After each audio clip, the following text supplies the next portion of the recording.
For 10 years, Adrian Wolfe had survived by trusting no one, until the night he followed his maid into the darkness and discovered the one thing more dangerous than betrayal, a truth that would dismantle everything he'd built. If you want to know how a crime lord's empire fell to a child's last breath, stay until the end. Hit that like button and drop your city in the comments so I can see how far this story travels.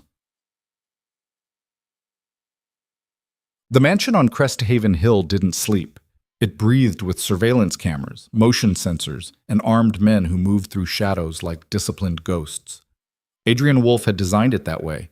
Every angle covered, every weakness eliminated, every variable controlled.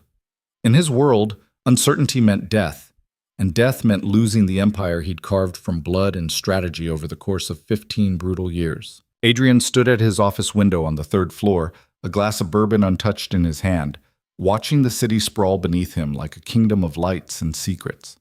At 42, he'd survived 3 assassination attempts, 2 federal investigations, and countless betrayals from men he'd once called brothers.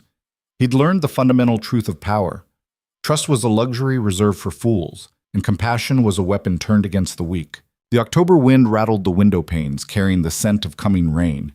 Adrian's reflection stared back at him, sharp features, dark hair silvering at the temples, eyes that had witnessed too much to ever soften completely. He wore his tailored suit like armor, every thread perfectly aligned, every detail calculated to project control. Behind him, the office embodied that same precision. Mahogany desk polished to a mirror shine, leather chairs positioned at exact angles, bookshelves lined with first editions he'd never read but kept because they suggested legitimacy. The gun safe hidden behind a Rothko painting. The panic room accessible through a false panel. The emergency exit that led to the garage where 3 cars sat fueled and ready.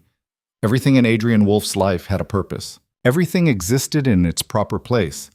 Until 3 weeks ago, when the routine fractured. Lena Hart had worked in the mansion for 8 months. She'd arrived through the placement agency Adrian's head of security used to vet domestic staff. Background check clean, references solid, demeanor appropriately invisible. She was 28, blonde hair usually pulled into a practical ponytail, with the kind of quiet competence that made her fade into the furniture. Perfect for a man who preferred his employees silent and efficient. She cleaned his rooms without disturbing his papers. She prepared meals he barely tasted. She moved through the mansion's 42 rooms like a ghost, never asking questions, never making eye contact longer than necessary, never giving him reason to notice her existence beyond the functions she performed. Until 3 weeks ago, when her pattern changed. Adrian had built his empire on pattern recognition, the ability to spot deviations before they became threats. He'd survived by understanding that changed behavior preceded betrayal, that small inconsistencies revealed larger treacheries, that the moment someone altered their routine was the moment they became dangerous. For 8 months, Lena had left the mansion at exactly 6:30 each evening. She'd walk down the long driveway, turn left at the gate, and disappear into the city. Regular, predictable, safe. Then, 3 weeks ago, she'd started leaving at 5:15. The first time, Adrian had dismissed it as an anomaly. The second time, he'd noted it. By the 5th consecutive early departure, his instincts had sharpened to attention. By the 10th, he'd begun considering possibilities. An affair with one of his men, dangerous but manageable. Information gathering for arrival, catastrophic, requiring immediate elimination. A second job that might compromise her discretion, problematic, necessitating replacement. He'd instructed Marcus, his head of security, to run deeper background checks. Everything returned clean. No suspicious financial activity, no unusual contacts, no red flags that suggested infiltration or betrayal. But the pattern remained broken, and broken patterns demanded explanation. Tonight, standing at his window as darkness settled over the city, Adrian watched Lena emerge from the mansion's service entrance. She wore the same worn gray coat she always did, carried the same canvas bag, walked with the same hurried efficiency. But instead of turning left at the gate as she had for 8 months, she turned right, toward the industrial district where even Adrian's influence thinned. He set down the bourbon glass with deliberate precision. In 15 years, Adrian Wolfe had never followed anyone personally. He had dozens of men for surveillance, for investigation, for the dirty work of gathering intelligence. But those same men had found nothing, which meant either Lena Hart was exceptionally skilled at deception or the truth lay somewhere his usual methods couldn't reach. Either way, he needed to know. He pulled on a black overcoat, left the office without explanation, and descended the back stairs to the garage where his most anonymous vehicle waited. A dark sedan with tinted windows and plates that rotated through legitimate registrations every 72 hours. The rain began as he pulled onto the road, fat droplets that exploded against the windshield and blurred the taillights ahead. Lena walked quickly. Her coat collar turned up against the weather, her canvas bag clutched tight against her side. She didn't look back, didn't pause, didn't exhibit any awareness of being followed. Adrian maintained careful distance, letting 2 cars buffer between them when traffic allowed, pulling closer when she turned onto side streets where cover thinned. His hands remained steady on the wheel, his breathing controlled, but something unfamiliar coiled in his chest, not quite anxiety, not quite curiosity, but a sensation he couldn't immediately categorize. They moved deeper into the city's forgotten quarters, where gentrification hadn't reached and probably never would. Streetlights flickered or died completely. Buildings sagged with decades of neglect. The few people visible hurried with heads down, unwilling to witness whatever darkness unfolded in these streets. This was territory Adrian knew intimately, not because he operated here directly, but because he'd risen from places like this. Before the mansion, before the empire, before the tailored suits and the illusion of legitimacy, he'd survived in neighborhoods where poverty and desperation created their own brutal economies. He'd thought he'd left all that behind. Watching Lena navigate these streets with practiced familiarity suggested otherwise. She turned down an alley so narrow his car couldn't follow. Adrian parked at the mouth of the passage, killed the engine, and stepped into the rain. Water soaked through his coat immediately, plastered his hair to his skull, ran cold down his collar. He ignored it, following the sound of Lena's footsteps echoing off brick walls slick with grime and mold. The alley opened onto a street lined with condemned buildings, structures the city had marked for demolition but lacked the budget to actually destroy. Plywood covered most windows. Doors hung crooked on broken hinges. Graffiti layered walls like archaeological records of gang territories that had risen and fallen over years. Lena approached one building that looked marginally more intact than its neighbors. She glanced around once, quick, nervous, the gesture of someone accustomed to hiding, then slipped through a door that had been forced open so many times the lock no longer mattered. Adrian waited 30 seconds, then followed. Inside, the building's decay became visceral. The lobby floor had partially collapsed, revealing basement darkness below. Water damage bloomed across walls in abstract patterns of destruction. The smell hit him immediately: mold, rot, human waste, and beneath it all, the particular scent of desperation that no amount of money could completely erase from memory. He moved silently toward the stairwell, every sense heightened, one hand near the weapon he carried in a shoulder holster beneath his coat. Years of survival in hostile territory had trained him to move without sound, to navigate dangerous spaces without attracting attention, to become invisible when invisibility meant survival. The stairs creaked despite his care. He climbed slowly, listening for movement above, for voices, for any indication of what waited in the darkness. On the 3rd floor, light leaked from beneath a door at the end of the hallway. Not electric light. Too warm, too unsteady. Candles, maybe, or an oil lamp. The kind of illumination people used when utilities had been cut off or never existed in the first place.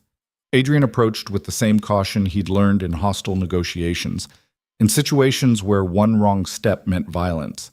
He pressed himself against the wall beside the door, listening. "I'm sorry, baby. I know it's not much, but I got you some chicken tonight. Real chicken, from the mansion kitchen. It's still warm." Lena's voice, soft and aching with emotion, Adrian had never heard from her. "Mama, it hurts to breathe." A child, young, maybe 6 or 7. The words came with a wet, laboring quality that Adrian recognized from men who'd taken bullets to the lungs, the sound of airways struggling against fluid or constriction. "I know, sweetheart, I know. Just eat a little bit, okay? You need your strength." Through the crack where the door didn't quite meet the frame, Adrian could see partial movements. Lena kneeling, the flicker of candlelight, shadows shifting against walls that had probably once been white but now showed water stains and structural cracks. He should have left, should have returned to his car, driven back to the mansion, replaced Lena with someone whose personal complications didn't create potential security risks. should have maintained the distance that had kept him alive for 15 years. Instead, he eased the door open another inch. The room devastated him with its emptiness. No furniture except a thin mattress on the floor covered with blankets that had seen better decades. No heat source despite October's creeping cold. No toys, no books, no evidence of childhood beyond the small boy who sat wrapped in those blankets. His face pale except for the fevered flush on his cheeks, his breathing audible even from the doorway.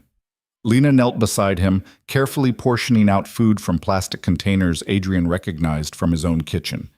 The remnants of meals he'd barely touched, the excess that would have been thrown away. She fed her son with patient tenderness, wiping his mouth after each small bite, encouraging him with soft words and softer touches. "Did you have a good day, Evan?" The boy managed a small nod. "Mrs. Chen from downstairs brought me soup earlier, and I drew you another picture."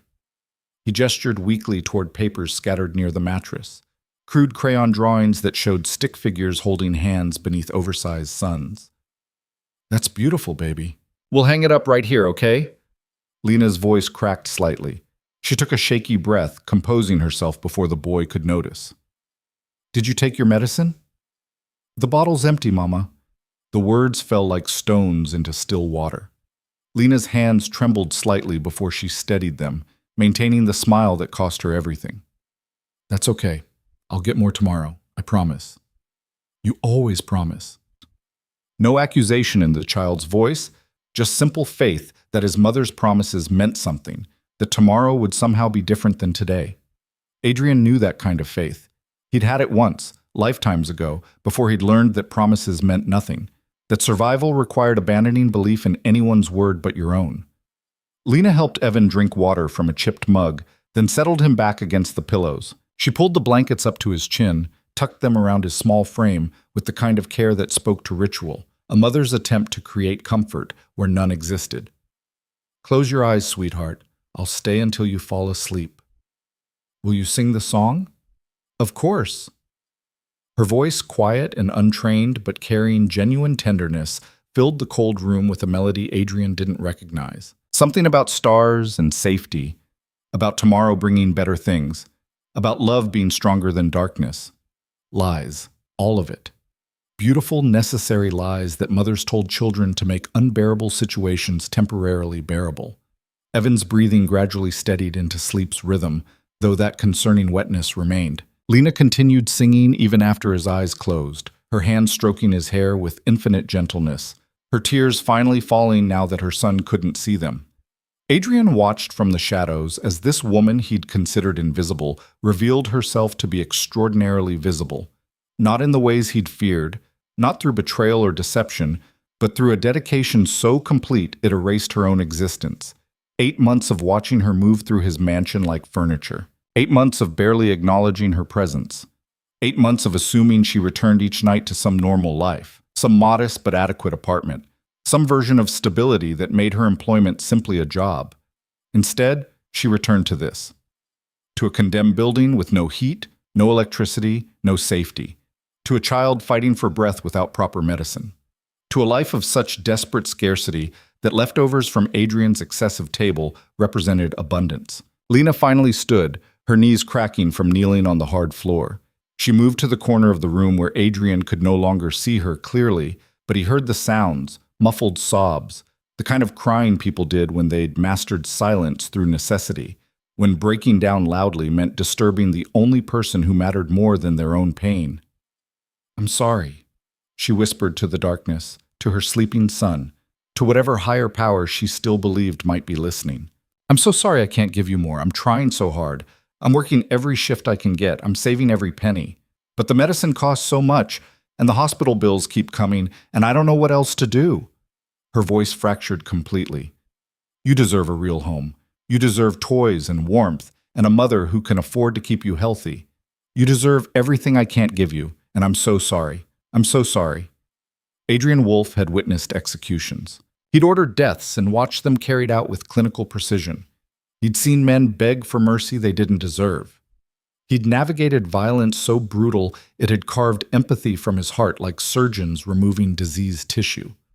But standing in that doorway, Watching a woman apologize to the darkness for failing to perform miracles, he felt something he thought dead inside him stir with uncomfortable life.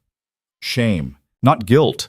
He'd long since made peace with the choices that built his empire. Not regret. He'd do it all again if survival required it.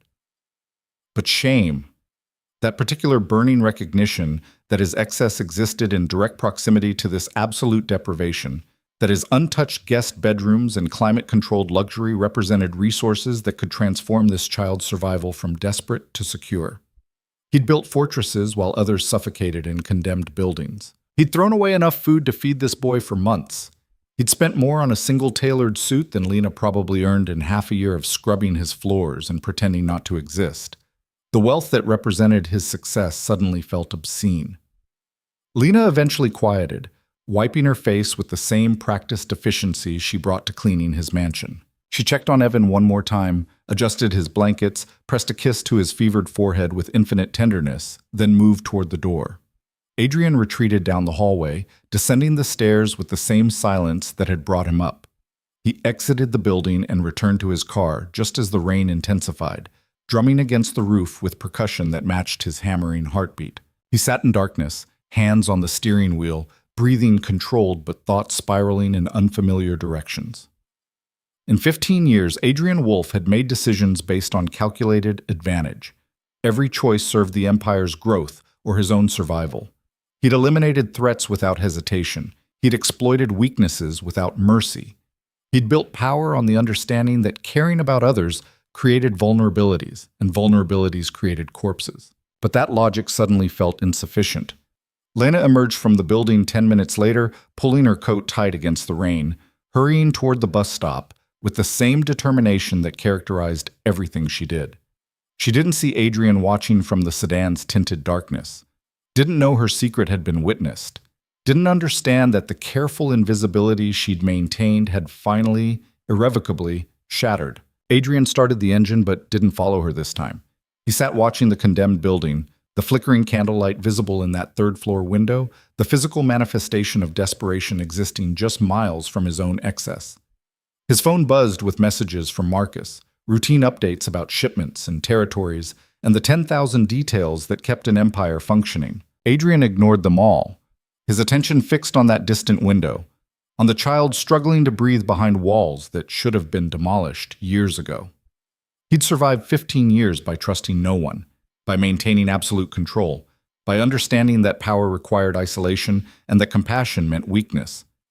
But what Lena didn't know, what no one in his organization understood, was that Adrian Wolfe had once been that child. Different circumstances, different city, but the same desperate poverty, the same parent working impossible hours for insufficient money, the same understanding that survival was never guaranteed and comfort was a fantasy reserved for others. He'd clawed his way out of that darkness through ruthlessness and strategy and a willingness to do whatever survival required. He'd vowed never to return to powerlessness, never to experience that particular helplessness again. And he hadn't. He'd built an empire that guaranteed his own security, his own comfort, his own absolute control. But watching Lena return to that condemned building night after night while working in his mansion of excess suggested that escape was an illusion, that the poverty he'd fled still existed, still suffocated children who couldn't defend themselves, still broke mothers who worked themselves to exhaustion and still couldn't afford basic medicine. His phone buzzed again. Marcus, increasingly concerned by Adrian's unusual silence. Adrian finally responded with a single message. "Clear my morning schedule, something's come up." He started driving, not back to the mansion, but deeper into the city, toward neighborhoods where his influence reached through intermediaries and shell corporations, toward clinics that existed in legal gray areas staffed by doctors who'd lost licenses but not skills, who treated patients who couldn't afford legitimate hospitals and didn't ask questions about the cash that funded their operations. He made 3 calls before finding someone who answered. Dr. Sarah Chen, a pediatric pulmonologist who'd been quietly working out of an underground clinic for 6 years after a malpractice suit destroyed her career despite her actual innocence. "I need information about childhood respiratory conditions," Adrian said without preamble. "Specifically, what would cause a 7-year-old to have labored breathing with fluid sounds?" "That's a wide range of possibilities," Dr. Chen replied, her voice cautious. asthma, pneumonia, bronchitis, even more serious conditions like cystic fibrosis or congenital heart defects. Without examining the patient, what would inadequate treatment look like? A pause. Mr. Wolf, is there a child in immediate danger? He watched rain streak the windshield, distorting city lights into abstract patterns. There's a child who needs help. Tomorrow morning. Can you make that happen? I'll need details. Medical history, current symptoms, any medications being taken. You'll have everything you need. Just be ready. He ended the call before she could ask more questions, before he had to explain why Adrian Wolf suddenly cared about a sick child in a condemned building. The truth was, he didn't entirely understand it himself. Maybe it was the recognition of his former self in Evan's fevered breathing. Maybe it was the shame of watching his own excess exist in such close proximity to absolute deprivation. Maybe it was simply that Lena's invisible dedication had finally become impossible to ignore. Or maybe, after 15 years of building walls against compassion, something essential had finally broken through. Adrian drove back to the mansion as dawn started lightening the eastern sky. The rain had stopped, leaving the city washed clean and glistening, full of the false promise that new days brought new possibilities. He'd spent his life understanding that promises meant nothing, that hope was a luxury reserved for those who couldn't face reality, that survival required abandoning faith in anything beyond personal power. But watching Lena climb those stairs to that condemned room, watching her feed her son leftovers and apologize for not performing miracles, watching her sing lies about safety to a child who deserved far better, something in that absolute dedication had fractured Adrian's careful isolation. Tomorrow morning, he would confront her, not with punishment, but with truth. Tomorrow morning, everything would change. The question that kept him awake as false dawn became genuine sunrise wasn't whether he could afford to help. His wealth made that question absurd. The question was whether Adrian Wolf could afford not to, whether he could return to comfortable ignorance now that he'd witnessed the truth, whether he could continue existing in excessive isolation while knowing exactly what that isolation cost. He stood at his office window as the city woke beneath him, watching delivery trucks and early commuters, all those people moving through their routines, unaware that his own routine had irrevocably shattered. Somewhere in that sprawling city, Lena Hart was probably riding a bus back toward the mansion, ready to resume her invisible service, to clean his rooms and prepare his meals, and pretend her own life didn't exist. Somewhere in that condemned building, a child named Evan struggled to breathe, believing his mother's promises about tomorrow. And here, in this fortress of wealth and control, Adrian Wolf discovered that power meant nothing if it existed only to protect itself. The empire he'd built could destroy enemies, eliminate threats, expand territories, accumulate wealth beyond spending. But could it save one sick child? Tomorrow, he'd find out. Tomorrow, the carefully maintained distance between Adrian Wolf's excess and Lena Hart's desperation would finally collapse. Tomorrow, everything changed. He just didn't yet understand how completely. The mansion's kitchen staff arrived at 5:30, as they did every morning, to prepare breakfast Adrian rarely ate. He heard them moving through the lower floors, the clatter of pots, the murmur of Spanish conversations, the particular rhythm of a household waking to serve needs that never changed. Except everything had changed. Adrian hadn't slept. He'd showered, dressed in a fresh suit, and returned to his office where he'd spent the remaining hours before dawn making calls and arrangements that had nothing to do with shipments or territories or the usual machinery of his empire. At 6:15, he heard the service entrance open. Lena's footsteps, familiar now in ways they hadn't been 24 hours ago, moved through the hallway toward the kitchen. She'd be hanging her worn gray coat on the hook near the staff room, tying on the apron she kept in her locker, preparing to resume the invisible service that had characterized 8 months of employment. Adrian descended the main staircase with deliberate calm, though his pulse beat faster than circumstances warranted. He'd negotiated with cartel leaders and federal agents without his heartbeat elevating. But confronting one blonde maid about secrets he'd discovered through surveillance felt strangely more precarious than any boardroom manipulation or territorial dispute. He found her in the kitchen, already moving through morning routines with practiced efficiency. She startled slightly when she saw him. He rarely appeared in domestic spaces, preferring to maintain separation between his world and the staff who serviced it. Mr. Wolf? Her voice carried appropriate deference, her eyes dropping to avoid direct contact. I didn't expect you up this early. Would you like breakfast prepared? We need to talk, Lena. The color drained from her face so completely, Adrian thought she might collapse. Her hands gripped the counter behind her, knuckles white with sudden tension. If this is about yesterday, I know I left early without permission. It won't happen again. I'll make up the time, I promise. It's not about the time. Adrian moved closer, watching her struggle to maintain composure. It's about where you go when you leave here. About the building on Archer Street. About your son. The word hit her like physical impact. She swayed slightly, catching herself against the counter, her breathing suddenly shallow and rapid. I don't know what you mean. Don't insult us both with lies. Adrian kept his voice level, though not unkind. I followed you last night. I saw the room. I saw Evan. I heard you apologizing to him for not having more. Lena's face crumpled. Tears spilled over without sound, the practiced silence of someone accustomed to crying where others couldn't hear. She pressed one hand over her mouth, fighting for control that kept slipping away. Please, she finally managed, please don't fire me. I know I should have disclosed that I had a son, but I was afraid you wouldn't hire me if you knew, and I needed this job so desperately. The pay is better than anywhere else I applied, and the leftovers. Her voice broke completely. The leftovers feed him when I can't afford groceries. Please, Mr. Wolf, I'll work harder. I'll take any schedule you want. Just please don't take this away from us. Adrian had expected fear. He'd seen it countless times, people begging for mercy, for second chances. For clemency they didn't deserve. But watching Lena plead not for her own safety, but for her ability to feed her child with his discarded excess, created that same uncomfortable shame he'd felt in the darkness outside her room.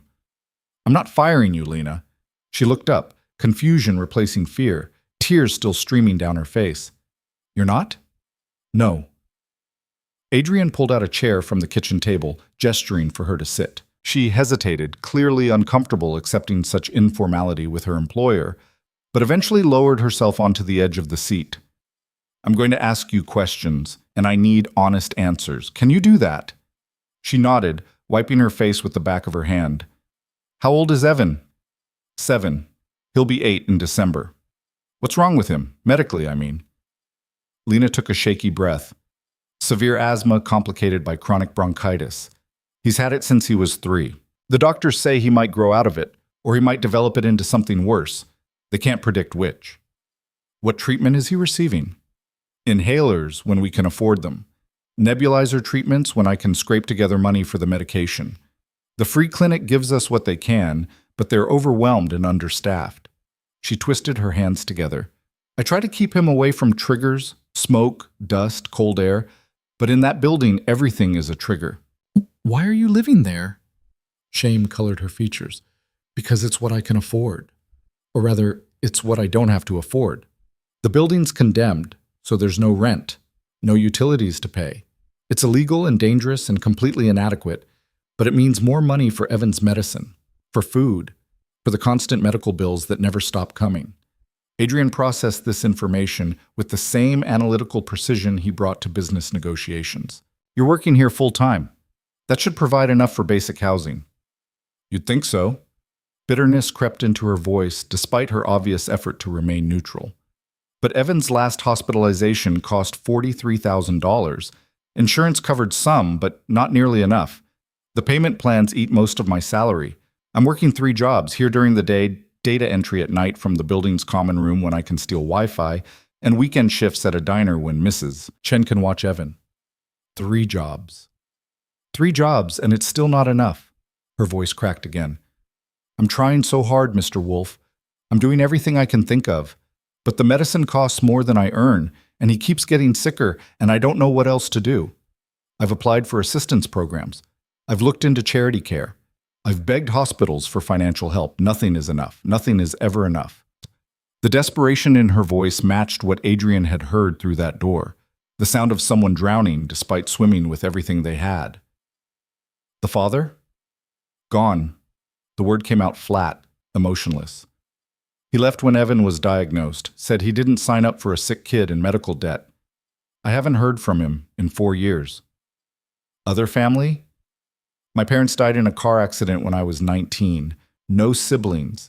Evan's father's family pretends we don't exist. She met Adrian's eyes directly for the first time, and he saw not just fear or desperation, but a fierce protective determination. It's just us. It's always been just us. And I will do whatever it takes to keep him alive, even if that means living in condemned buildings and stealing Wi-Fi and feeding him leftovers. Whatever it takes. Adrian recognized that determination. He'd worn it himself years ago, when survival had required crossing lines he'd never imagined crossing. The medicine he needs. The bottle that's empty. What is it? Albuterol sulfate for the nebulizer. The prescription costs $217 to refill. I get paid Friday. I'm trying to make it last until then. $217. Adrian had spent more than that on the bottle of bourbon currently sitting untouched in his office. The disparity between his casual excess and her calculated desperation created a cognitive dissonance he couldn't quite reconcile. He stood, pulling his phone from his pocket. Lena watched with wide, fearful eyes as he made a call. Dr. Chen, Adrian Wolf. I need you at my residence in 1 hour. Bring everything necessary to perform a complete pediatric respiratory evaluation. Yes, the child I mentioned. No, he'll be here. Make it happen. He ended the call and turned back to Lena, who'd gone pale again. Mr. Wolf, I don't understand. You're going to go to that building right now. You're going to bring Evan here. Dr. Chen will examine him and will determine exactly what treatment he needs. I can't afford... I'm not asking you to pay. Adrian's voice carried the same authority he used in boardroom negotiations, brooking no argument. Consider it a benefit of employment. Your son will receive proper medical care, and we'll address the housing situation. Lena stared at him as though he'd started speaking another language. Why would you do this? It was a fair question. Adrian had spent 15 years building walls against exactly this kind of involvement, against caring about employees beyond their utility, against allowing anyone's personal struggles to penetrate his carefully maintained isolation. Because I can, he said finally, and because what I witnessed last night was unacceptable. I don't need charity. It's not charity. It's pragmatism. The lie came easily, familiar territory after years of justifying decisions through calculated advantage rather than emotion. You're a competent employee. Your performance would improve without the stress of your son's illness. This serves my interests as much as yours. He could see her struggling with pride, with fear of obligation, with the dangerous temptation of accepting help when you'd trained yourself to expect nothing from anyone. I can't accept this, she whispered. It's too much. You don't owe me anything. No, I don't. Adrian moved toward the door, then paused. But Evan is 7 years old and struggling to breathe in a condemned building. So the question isn't what I owe you, Lena. The question is what kind of man I am if I have the resources to change that situation and choose not to. Now go get your son. You have 45 minutes. He left before she could argue further, climbing back to his office where he could maintain the emotional distance this situation threatened to collapse. Through the window, he watched Lena emerge from the service entrance minutes later, moving with purpose toward the street, her worn gray coat pulled tight against the morning chill. Marcus appeared in the doorway, his expression carefully neutral in the way that meant he had concerns but wouldn't voice them without invitation. Sir, the shipment from... Postpone it. The meeting with Castellano's people. Reschedule. Marcus's jaw tightened slightly. With respect, these aren't minor commitments. Castellano doesn't appreciate delays. Then Castellano can develop some appreciation. Adrian turned from the window, meeting his head of security's gaze directly. Or he can find another distributor. I'm unavailable this morning. Make it work. May I ask what's more important than maintaining our existing partnerships? Adrian considered the question. In 15 years, nothing had been more important than the Empire's maintenance and growth. Every decision had served that singular purpose. Personal considerations had always taken secondary priority. A child needs medical attention, he said finally.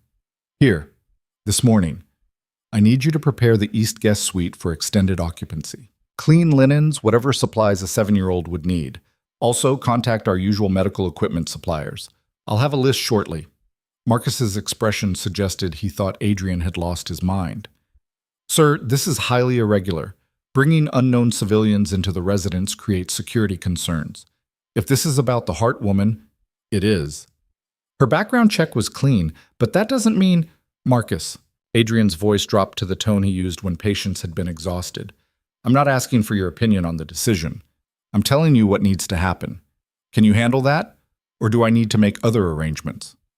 The threat hung implicit, that loyalty meant following orders without questioning the logic behind them, and hesitation suggested Marcus's position might be less secure than he'd assumed. I'll prepare the suite, Marcus said finally, his tone suggesting this conversation wasn't finished but merely postponed. Should I inform the household staff? Only what they need to know. A guest will be staying temporarily. Medical personnel will be arriving. They're to be given full cooperation.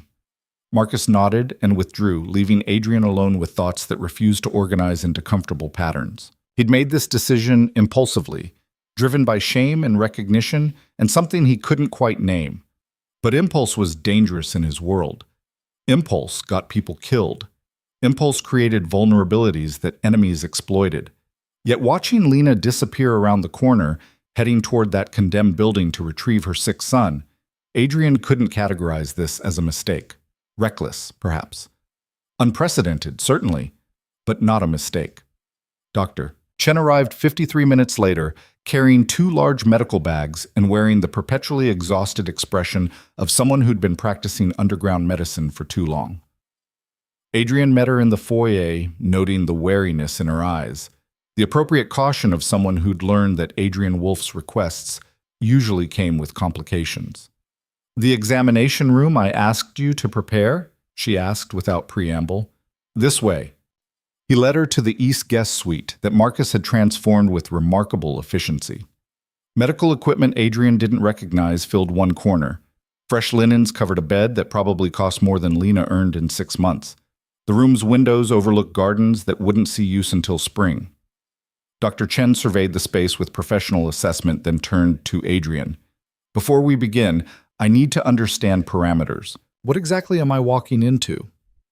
A 7-year-old boy with severe asthma and chronic bronchitis, inadequate treatment due to financial constraints, mother working multiple jobs to cover medical debt, living conditions that exacerbate his condition. And your involvement? The mother works for me. I'm providing resources to address the situation. Doctor. Chen's expression suggested she found this explanation incomplete, but she'd worked with Adrian long enough to know when to press for details and when to accept limitations. If the child requires hospitalization, then we'll arrange it, through legitimate channels or otherwise, depending on the mother's preference. Mr. Wolf, I need to be clear about something. She set down her medical bags with deliberate care. I lost my license because I prioritize patient care over institutional protocols. I'm not going to compromise this child's health to maintain anyone's privacy or avoid legal complications. If he needs emergency intervention, I'm calling an ambulance regardless of your preferences. Understood. I'm not asking you to provide inadequate care. I'm asking you to provide the best care possible without the financial barriers that have been preventing it. She studied him for a long moment, clearly trying to reconcile this request with what she knew of his usual operations. Finally, she nodded. All right. When is the patient arriving? Soon. The word had barely left Adrian's mouth when he heard voices in the lower hallway, Marcus's low rumble and Lena's higher, anxious tones. Then footsteps on the stairs, slower than normal, punctuated by a wet cough that carried clearly through the mansion's acoustics. Adrian moved to the door as Lena appeared, carrying a small boy wrapped in blankets despite the mansion's carefully controlled temperature. Evan's face showed fever's flush against unnatural pallor, his breathing audibly labored even from across the room. It's okay, baby, Lena murmured, holding him close. These nice people are going to help you feel better. I promise. More promises. More beautiful lies that mothers told children to make terrifying situations manageable. Doctor. Chen stepped forward with practiced calm. Hello, Evan. My name is Dr. Chen. Can you tell me how you're feeling today? The boy's eyes, dark and fever-bright, found the doctor, then moved to Adrian with understandable wariness. Strange house, strange people, his mother's tension probably communicating itself despite her attempts at reassurance. Tired, Evan whispered, and it's hard to breathe. I'm going to examine you and see if we can make breathing easier. Would that be okay? Evan looked to his mother, who nodded encouragement despite the tears threatening to spill again. It's okay, sweetheart. Dr. Chen is going to help. Adrian watched as Lena settled her son on the bed, as Dr. Chen began a gentle but thorough examination, as the reality of Evan's condition became visible in ways candlelight had obscured. The child was too thin, his breathing requiring visible effort, his cough productive in ways that suggested significant lung involvement. How long has he been running this fever? Dr. Chen asked, thermometer confirming what touch had already indicated. 3 days, Lena admitted. Maybe 4. I've been managing it with over-the-counter medication when I can afford it. Dr. Chen's expression tightened, but she maintained professional composure. And the cough? Any change in color or consistency of mucus? It's been getting worse, more frequent, yellow-green sometimes. Has he been eating normally? He tries, but he doesn't have much appetite. The examination continued with quiet efficiency, listening to Evan's lungs, checking his oxygen saturation, evaluating his overall condition with the kind of focused attention that came from years of pediatric practice. Adrian remained near the door, simultaneously feeling intrusive in this medical moment and unable to look away. Finally, Doctor, Chen straightened, her expression professionally neutral, but her eyes troubled. Lena, could we speak privately for a moment? No. Lena's hand tightened on Evan's. Whatever you need to say, you can say it here. I don't keep secrets from my son, and he's old enough to understand what's happening to his own body. Dr. Chen glanced at Adrian, who nodded agreement. She turned back to Lena with careful deliberation. Evan has developed pneumonia on top of his existing respiratory issues. His oxygen saturation is lower than I'd like, and his lungs show significant inflammation. He needs aggressive treatment immediately. Antibiotics, steroids, possibly supplemental oxygen. Under normal circumstances, I'd recommend hospitalization. I can't afford... I'm not finished. Dr. Chen's voice remained gentle but firm. I can treat him here if you prefer to avoid hospital costs. But this is serious, Lena. If we don't address this aggressively, it could progress to respiratory failure. Do you understand what I'm telling you? Lena's face had gone white again, but she nodded. I understand. Mama? Evan's small voice cut through the tension. Am I going to die? The question, delivered with heartbreaking directness, hung in the air like smoke. Lena made a sound that wasn't quite a sob, pulling her son close with fierce protectiveness. No, baby, no.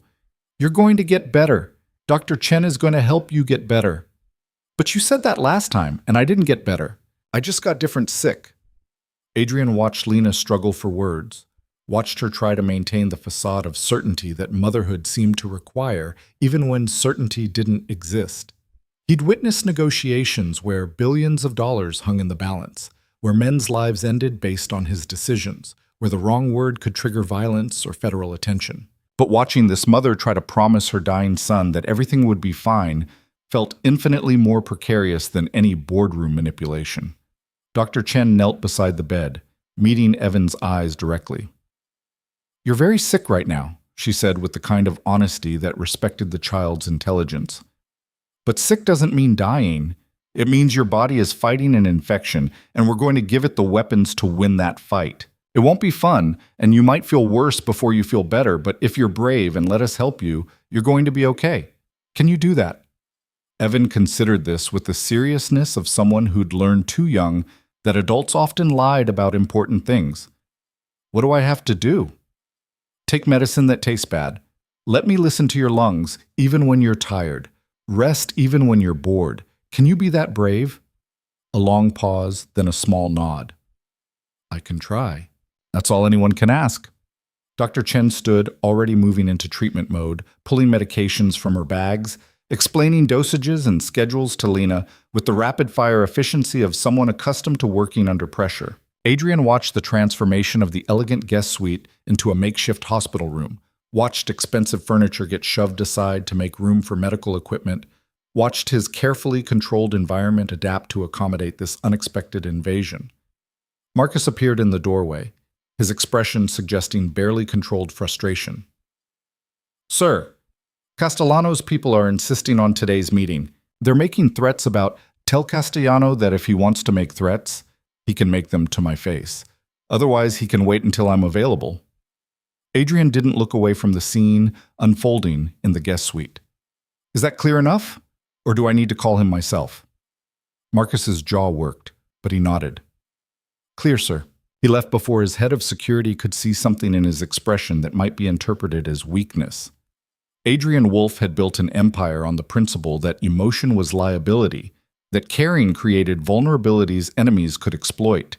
Yet here he stood, prioritizing a sick child over partnerships that had taken years to cultivate, risking business relationships for reasons he couldn't fully articulate even to himself. The morning dissolved into a rhythm Adrian had never experienced in his own home. Dr. Chen moved through the guest suite with practiced efficiency, administering medications, setting up the nebulizer, explaining each step to Lena in medical terminology that gradually simplified when she saw the confusion in the mother's eyes. Evan endured the treatments with remarkable stoicism for a 7-year-old, only flinching when needles pierced skin, only crying quietly when the coughing fits became too violent to suppress. Adrian found himself returning to the suite repeatedly, drawn by something he couldn't name. He stood in the doorway watching Lena hold her son through nebulizer treatments, watching her stroke his hair when fever made him restless, watching her maintain that fierce protective presence, even as exhaustion carved shadows beneath her eyes. You should rest, Dr. Chen told Lena around noon, after Evan had finally fallen into fitful sleep. I'll monitor him. You've been awake for over 30 hours. I can't leave him. I'm not asking you to leave. I'm asking you to sleep for a few hours. There's another bed in this suite. Use it. Lena shook her head with stubborn determination. What if he wakes up and I'm not here? What if he needs me and I'm asleep? Then I'll wake you. Dr. Chen's voice carried the authority of someone accustomed to managing difficult patients and their families. Lena, you're no good to him if you collapse from exhaustion. Rest. That's not a suggestion.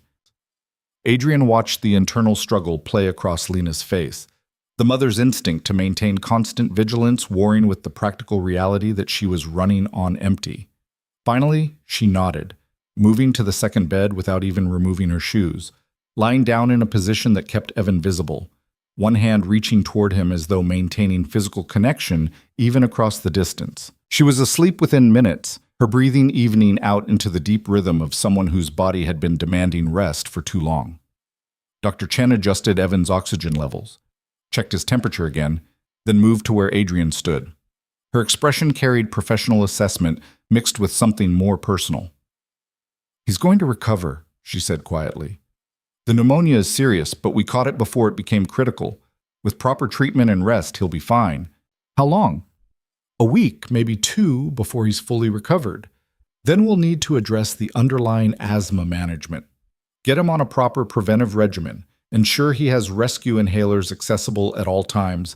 Establish a relationship with a pulmonologist who can monitor his condition long term. Adrian processed this timeline, calculating implications.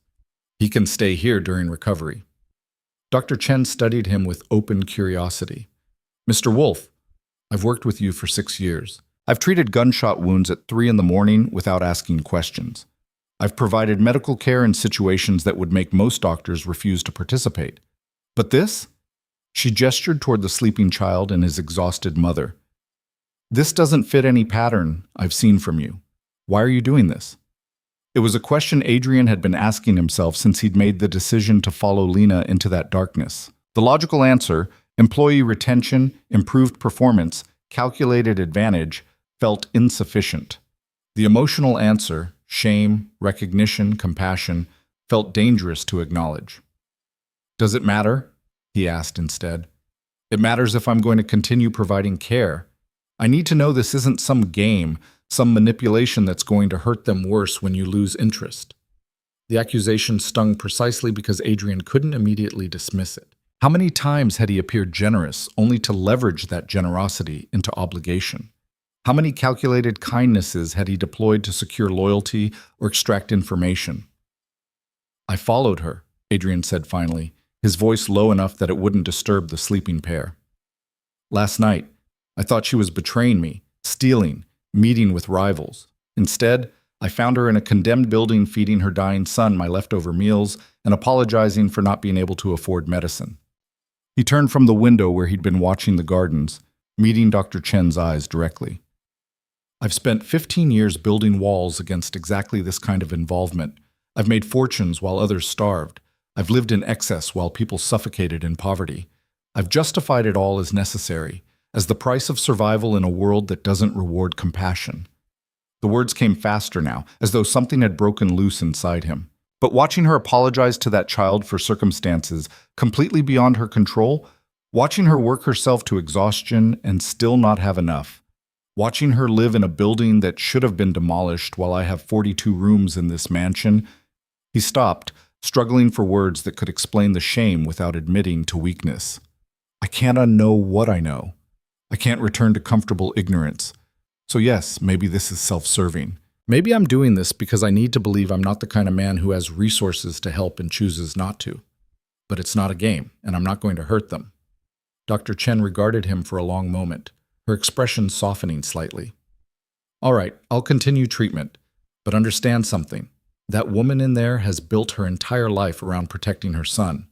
She's learned not to trust help because help usually comes with strings. If you're going to do this, you need to do it completely.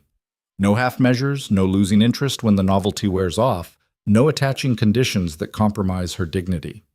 Understood. I mean it, Adrian. I've seen too many people get their hopes raised only to have them destroyed. If you're not committed to seeing this through, I am. The conviction in his voice surprised even himself. Whatever Evan needs, whatever Lena needs, they'll have it. No conditions, no obligations beyond what she already owes as an employee. Dr. Chen nodded slowly. Then I'll stay for the next few days. Monitor his condition closely, adjust treatment as needed. After that, we'll need to establish longer-term care arrangements. She returned to her patient, leaving Adrian alone with thoughts that refused to organize into familiar patterns. Through the open door, he could see Lena sleeping with that same protective positioning, could hear Evan's breathing gradually improving as medications took effect, could witness the slow transformation of crisis into stability. Marcus appeared at his elbow with the silent approach that had made him valuable as security chief. Castellano agreed to reschedule. Next Tuesday. But he's not happy about it. Castellano's happiness isn't my concern. With respect, it should be. He controls 3 of our primary distribution channels. Antagonizing him creates complications we don't need. Adrian turned to face his head of security fully.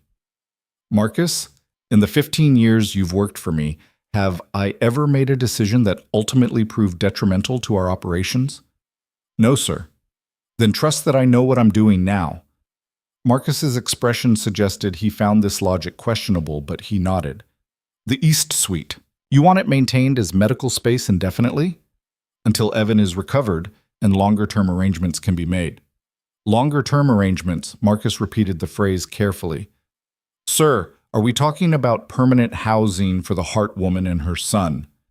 The question hung between them, forcing Adrian to articulate decisions he'd been making instinctively without fully examining their implications. Permanent housing meant permanent involvement, meant allowing these 2 people into his carefully controlled world in ways that violated every principle of isolation he'd maintained for 15 years. We're talking about ensuring adequate living conditions that don't exacerbate a serious medical condition, Adrian said finally. The specifics can be determined once Evan is stable. The staff is talking. They want to know if they should expect this kind of intervention for their own emergencies. What they should expect is competent performance of their duties without personal crises interfering with their work. Lena's situation came to my attention. I'm addressing it. That doesn't establish precedent for universal support. The words sounded harsh even to his own ears, the familiar rhetoric of calculated distance reasserting itself. Marcus nodded, satisfied with this framing, even if Adrian himself felt the inadequacy of the explanation. The afternoon brought unexpected complications. Evan's fever spiked despite medication, sending Dr. Chen into focused crisis management while Lena hovered at the bedside with barely contained panic. Adrian watched from the doorway as the doctor adjusted IV medications, monitored oxygen levels, made rapid calculations about whether hospitalization had become necessary. Talk to him, doctor. Chen instructed Lena sharply. Keep him calm. Anxiety makes the breathing worse. Lena leaned close to her son, stroking his fevered face with infinite gentleness. It's okay, baby. You're going to be okay. Remember what Dr. Chen said? Your body is fighting, and we're giving it weapons. You just need to rest and let the medicine work. It hurts, Mama. Evan's voice came thin and frightened. My chest hurts. I know, sweetheart. I know. Tears streamed down Lena's face, but she kept her voice steady. But you're the bravest boy I know. Remember when you had to get those shots last year? You were so brave. You can be brave now, too. Adrian found himself moving closer despite knowing he had no useful role to play in this medical crisis. He stood near the bed, watching this child fight for breath, watching this mother maintain courage she clearly didn't feel, watching Dr. Chen work with the kind of focused intensity that came from years of emergency pediatrics. Mr. Wolf. Evan's eyes found him through the fever haze. Are you going to make my mama leave? The question, so direct, so vulnerable, hit Adrian like physical impact. No, he said, his voice rougher than intended. Your mother can stay as long as she wants. She has to work. She always has to work. Mrs. Chen watches me, but Mama has to work. Not anymore. Not while you're sick. Evan's fevered gaze struggled to focus. But then how will we eat? How will Mama pay for my medicine? 7 years old and already carrying the weight of financial anxiety. Already understanding that his illness created burdens his mother couldn't afford. Adrian felt that familiar shame intensify into something closer to rage. Not at Lena, not at Evan, but at the systemic failures that force children to worry about medication costs instead of just being children. You don't need to worry about that, Adrian said, leaning closer so Evan could see him clearly. The medicine is handled, the food is handled, everything is handled. You just need to focus on getting better. You promise? Such desperate hope in the question, such dangerous faith in adult promises that too often meant nothing. Adrian met Lena's eyes over her son's head, saw the warning there. Don't make promises you can't keep. Don't give him false hope. Don't add another disappointment to a life already too full of them. I promise, Adrian said anyway, committing himself to something he didn't fully understand. Everything you need, you'll have, no matter what it costs. The fever broke around sunset, Evan's temperature finally responding to the aggressive medication regimen. Dr. Chen sagged with visible relief, checking vitals one more time before nodding satisfaction. Crisis averted, she announced, addressing Lena directly. The pneumonia is responding to treatment. We're not out of the woods yet, but we've turned a corner. Lena made a sound somewhere between laugh and sob, pressing her face against Evan's hand. Thank you. Thank you so much. Don't thank me yet. He needs another week of intensive treatment, then months of careful management. This isn't a cure, Lena. It's stabilization. The underlying asthma isn't going away. I understand. Lena looked up, her face ravaged by exhaustion and relief in equal measure. But he's going to be okay? Really okay? If we maintain proper treatment and remove him from that environmental nightmare you've been living in, yes, he should be fine. The environmental nightmare. The condemned building with no heat, no proper ventilation, mold in the walls and triggers everywhere. Adrian had seen it himself, had witnessed the physical manifestation of desperation that exacerbated every health problem Evan faced. She can't go back there, Adrian said, the decision forming as he spoke it. Neither of them can. Even after Evan recovers, that building will keep making him sick. Lena turned to him with new wariness. Mr. Wolf, I appreciate everything you've done, but I can't accept. You can and you will.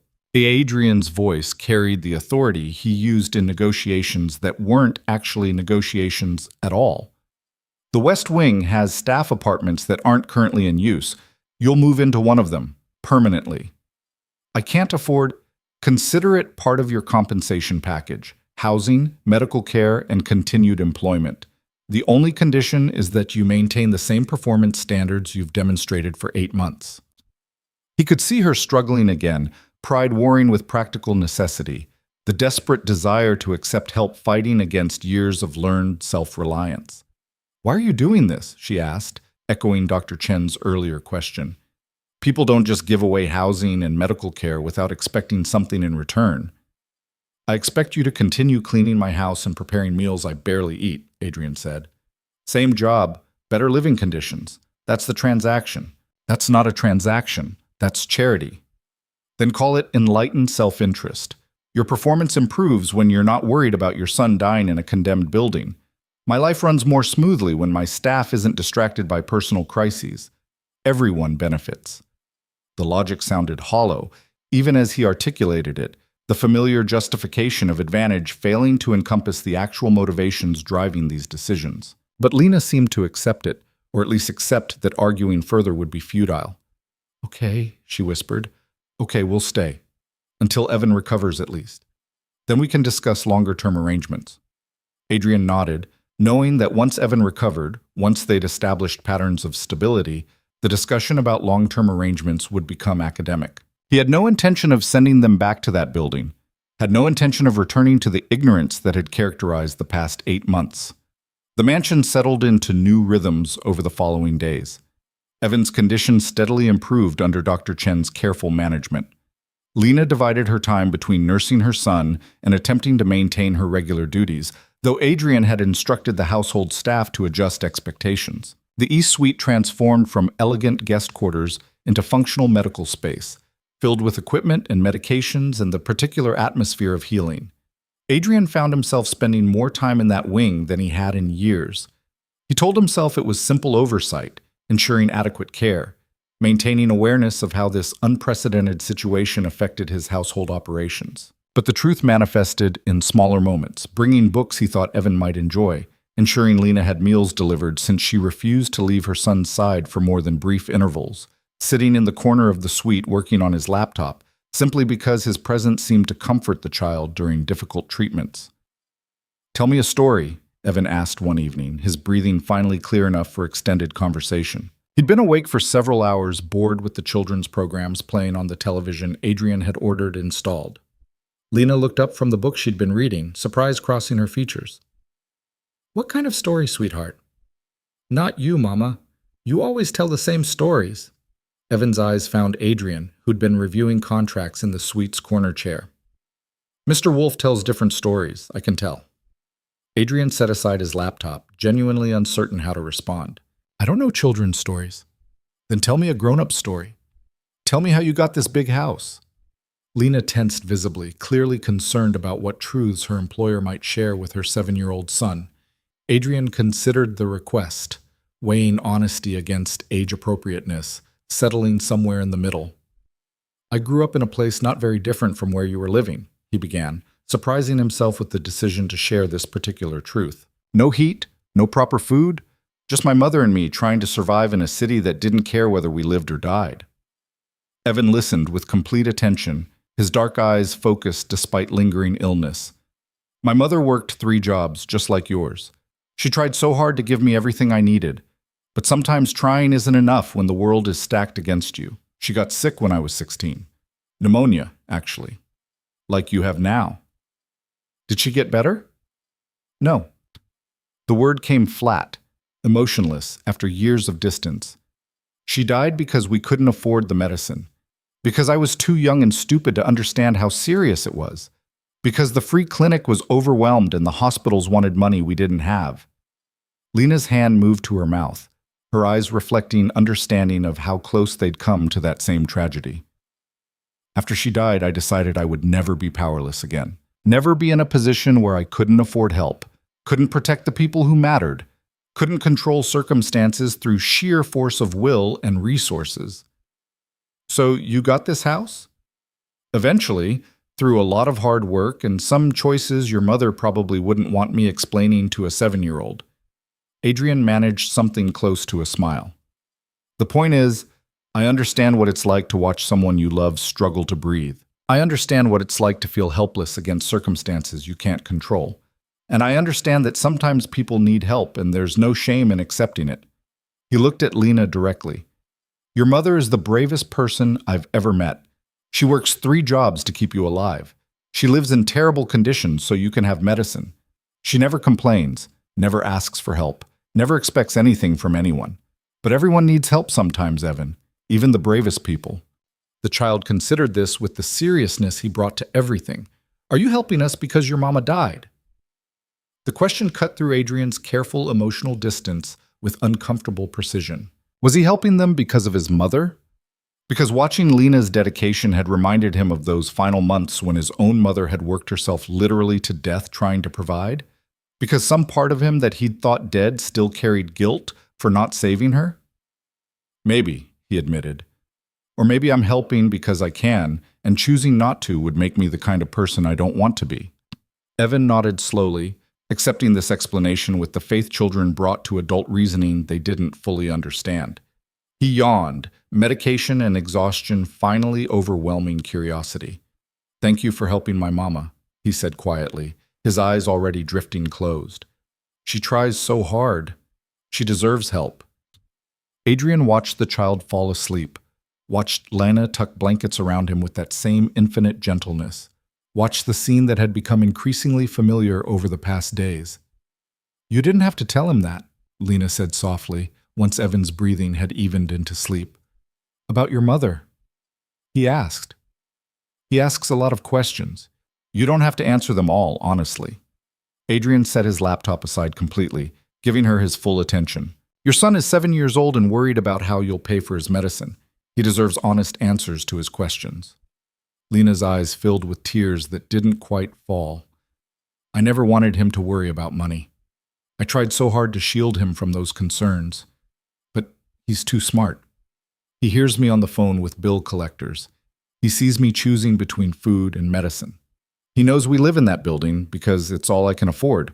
You won't have to make those choices anymore. For now, while we're here, while Evan is recovering. But eventually you'll expect us to leave, and we'll be right back where we started." Adrian stood, moving to the window that overlooked dark gardens. "What if I don't expect you to leave? Then I'd ask what you want in return. Because in my experience, nothing is free. Everything costs something, and I need to know what price you're expecting me to pay." He turned to face her, seeing the wariness in her expression, the learned suspicion of someone who'd been exploited too many times to trust apparent generosity.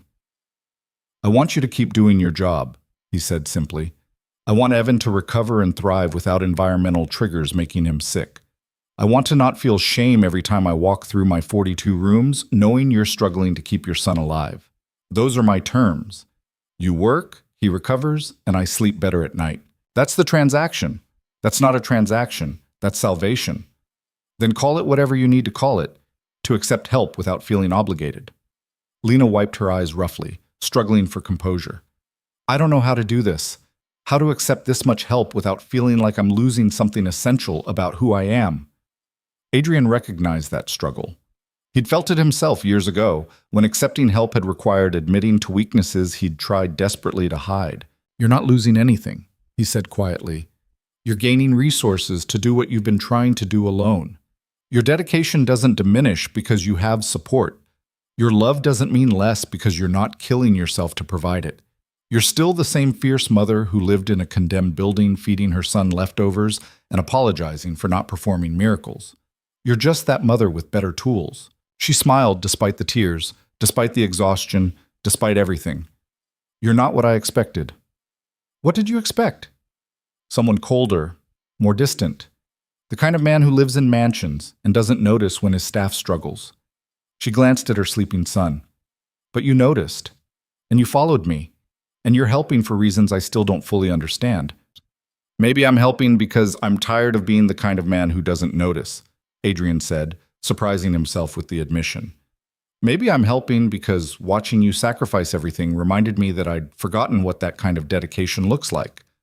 Or maybe I'm just selfish enough to want to believe I'm capable of compassion even after 15 years of building walls against it." "Whatever the reason," Lena said softly, "thank you for following me, for not firing me, for saving my son's life. Thank you." Adrian left before the gratitude could settle into something more complicated, before the vulnerability of the moment could force him to examine motivations he still didn't fully understand. He retreated to his office where contracts and territory disputes waited with familiar simplicity, problems that could be solved through strategy and force rather than whatever this new complexity required. But concentration proved elusive. He found himself staring at spreadsheets without processing numbers, reviewing contracts without retaining content, his mind drifting back to that guest suite where a child slept peacefully for the first time in months, and a mother finally rested without the crushing weight of impossible choices. Marcus appeared in the doorway near midnight, his expression carrying the particular tension that meant problems had emerged requiring Adrian's immediate attention.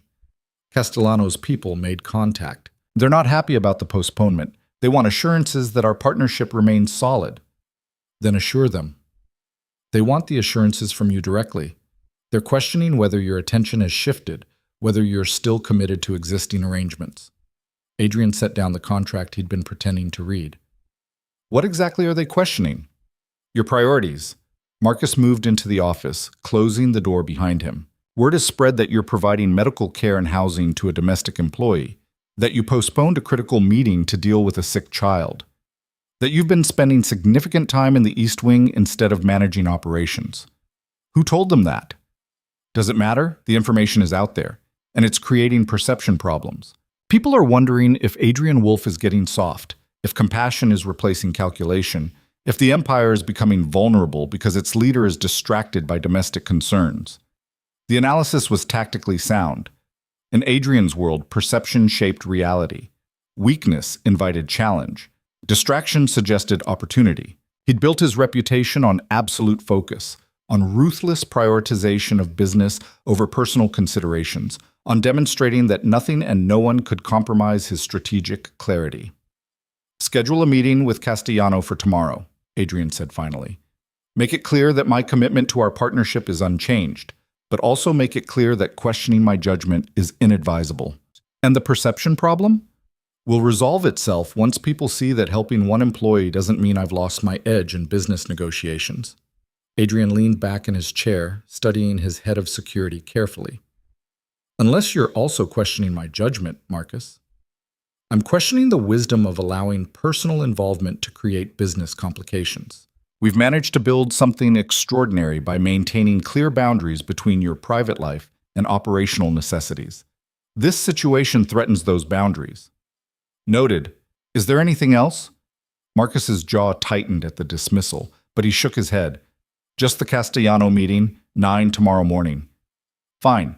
Now leave. I have work to finish. After Marcus departed, Adrian sat in darkness broken only by the city lights visible through his window.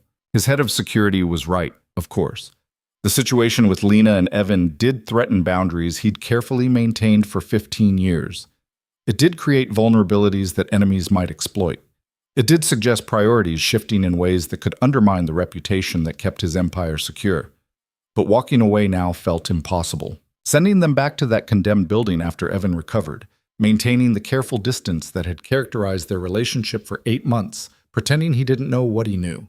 None of those options felt viable anymore. Something had changed the night he'd followed Lena into darkness.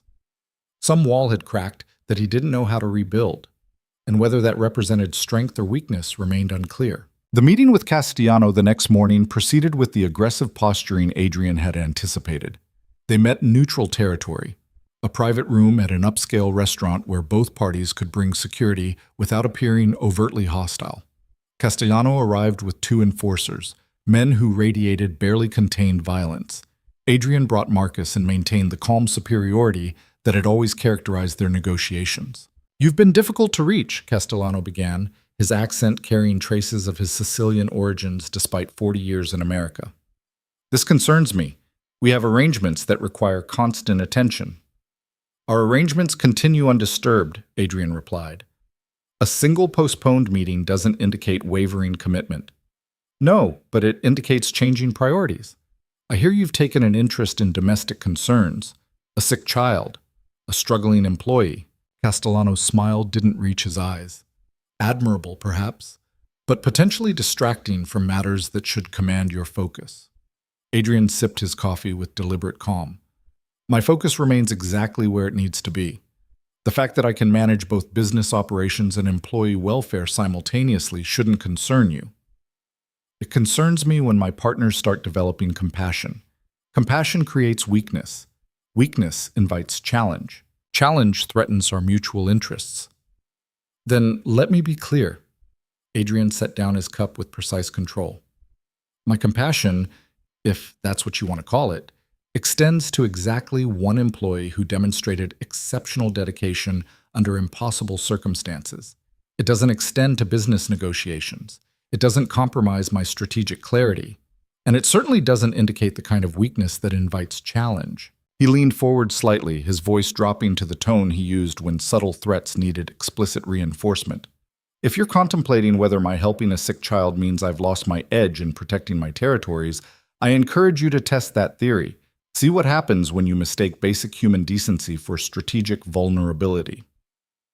Castellano studied him for a long moment, evaluating whether this confidence represented genuine strength or desperate bluffing. Finally, he nodded slowly.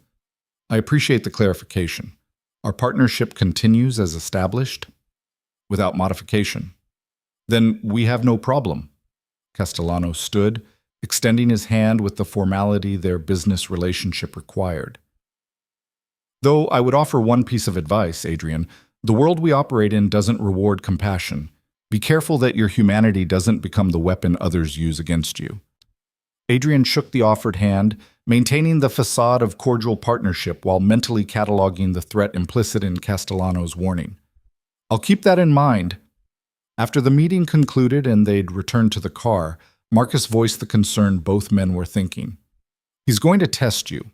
See if the compassion extends beyond one employee. See if it creates exploitable patterns. Let him test. He'll find my response educational. And if he targets the woman, the child, uses them as leverage?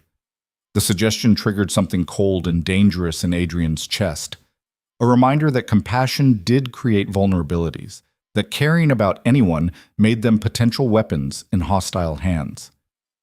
Then I'll demonstrate exactly how unwise that decision would be, Adrian said quietly. Make sure security around the mansion is reinforced. I want complete surveillance on the east wing. Anyone showing unusual interest in Lena or Evan gets flagged immediately. Marcus nodded, satisfied that Adrian understood the tactical implications, even if he didn't agree with the underlying choices.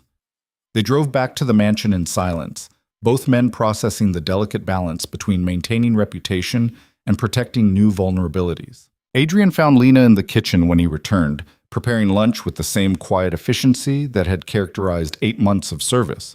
She looked better than she had in days, more rested, less haunted by constant crisis, though worry still shadowed her features. "How is he today?" Adrian asked, accepting the coffee she offered without him requesting it. "Better. Dr. Chen says the pneumonia is clearing faster than she expected. He's breathing easier, coughing less." Lena's hands trembled slightly as she set down her own cup. "Mr. Wolf, I need to ask you something." "Ask." "The apartment you mentioned, in the West Wing. I'd like to see it. Start planning the move if the offer still stands." Adrian had almost forgotten making that offer amid the medical crisis and business complications. "Of course it still stands. Marcus can show you the available units this afternoon." "Thank you." She hesitated, clearly wrestling with something more. "I also need to give notice at my other jobs. The data entry work and the diner shifts. I can't maintain 3 jobs and properly care for Evan, especially if we're living here." The practicality of the statement masked the enormous trust it represented, giving up income streams that had sustained them through crisis, accepting dependence on Adrian's continued goodwill, betting everything on promises that people in her position had learned not to believe. "That's wise," Adrian said carefully. "Focus on Evan's recovery and your duties here. That's sufficient. The pay, if I'm only working 1 job, can I afford the apartment? Even with it being employee housing, there must be costs. The apartment comes with the position. No additional cost beyond what you're already paying for housing, which I assume is currently 0 given the condemned building's lack of legitimate rent." A ghost of a smile crossed her face. 0 plus the constant fear of structural collapse and exposure to environmental toxins. Very economical. Adrian found himself returning the smile despite the tension still coiling in his chest from the Castellano meeting.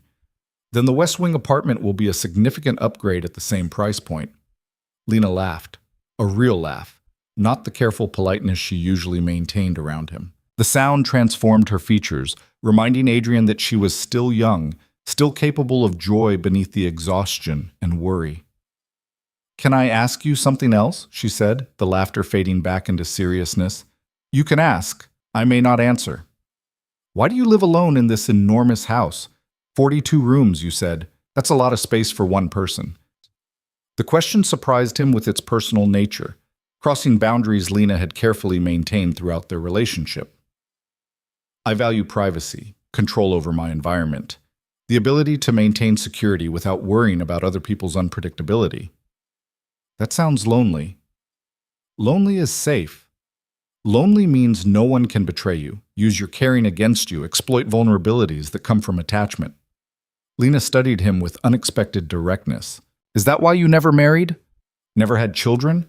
Because lonely is safer than risking attachment? Adrian should have deflected, should have reminded her that his personal life wasn't appropriate conversation territory for an employee. Instead, he found himself answering honestly. I watched my mother work herself to death trying to provide for me. I watched her sacrifice everything and still fail because the world doesn't reward dedication, it rewards resources. After she died, I decided I would never put myself in a position where caring about someone made me vulnerable to that kind of powerlessness again. But you cared about her. That caring motivated you to build all this. Lena gestured at the mansion surrounding them. Seems like attachment created strength, not weakness. Attachment created motivation. But it also created the worst pain I've ever experienced. Watching her die because I couldn't afford help, couldn't protect her, couldn't control circumstances through any amount of will or determination, that taught me that caring costs more than I'm willing to pay. Yet you're helping Evan. Caring enough to provide resources, to reorganize your household, to risk business complications. Isn't that attachment? Adrian didn't have an adequate answer. She was right, of course. He'd violated his own principles by getting involved, by caring enough to act, by allowing Lena and Evan past walls he'd built specifically to prevent exactly this kind of vulnerability. Maybe I'm making an exception, he said finally, or maybe I'm just tired of being the kind of man who chooses safety over humanity. Lena's eyes reflected something Adrian couldn't quite identify. Understanding, perhaps, or recognition that they weren't as different as their circumstances suggested. I think you're braver than you give yourself credit for. Compassion takes more courage than isolation. Before Adrian could respond, Evan's voice carried from the east wing. Mama, Mr. Wolf, come look! They found the boy sitting up in bed without assistance for the first time in days, his color better, his breathing unlabored, holding a drawing he'd completed with crayons Dr. Chen had provided to combat boredom. Look what I made! Evan's enthusiasm carried the particular energy of a child finally feeling well enough to engage with the world beyond survival. It's our new house! The drawing showed a building with too many windows and flowers that were larger than the stick figures standing in front of it. Two figures, clearly meant to be Lena and Evan, stood near the entrance. But beside them, Evan had drawn a third figure, taller and darker, labeled in careful letters. Mr. Wolf. That's you, Evan explained unnecessarily, beaming with pride at his creation.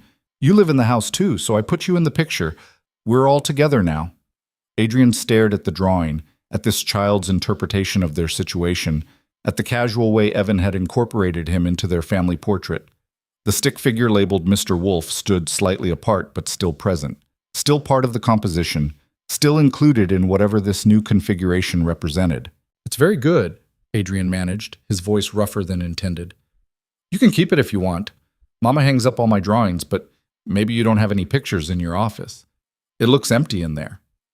The observation, delivered with childhood directness, hit harder than it should have. His office was empty. Deliberately so.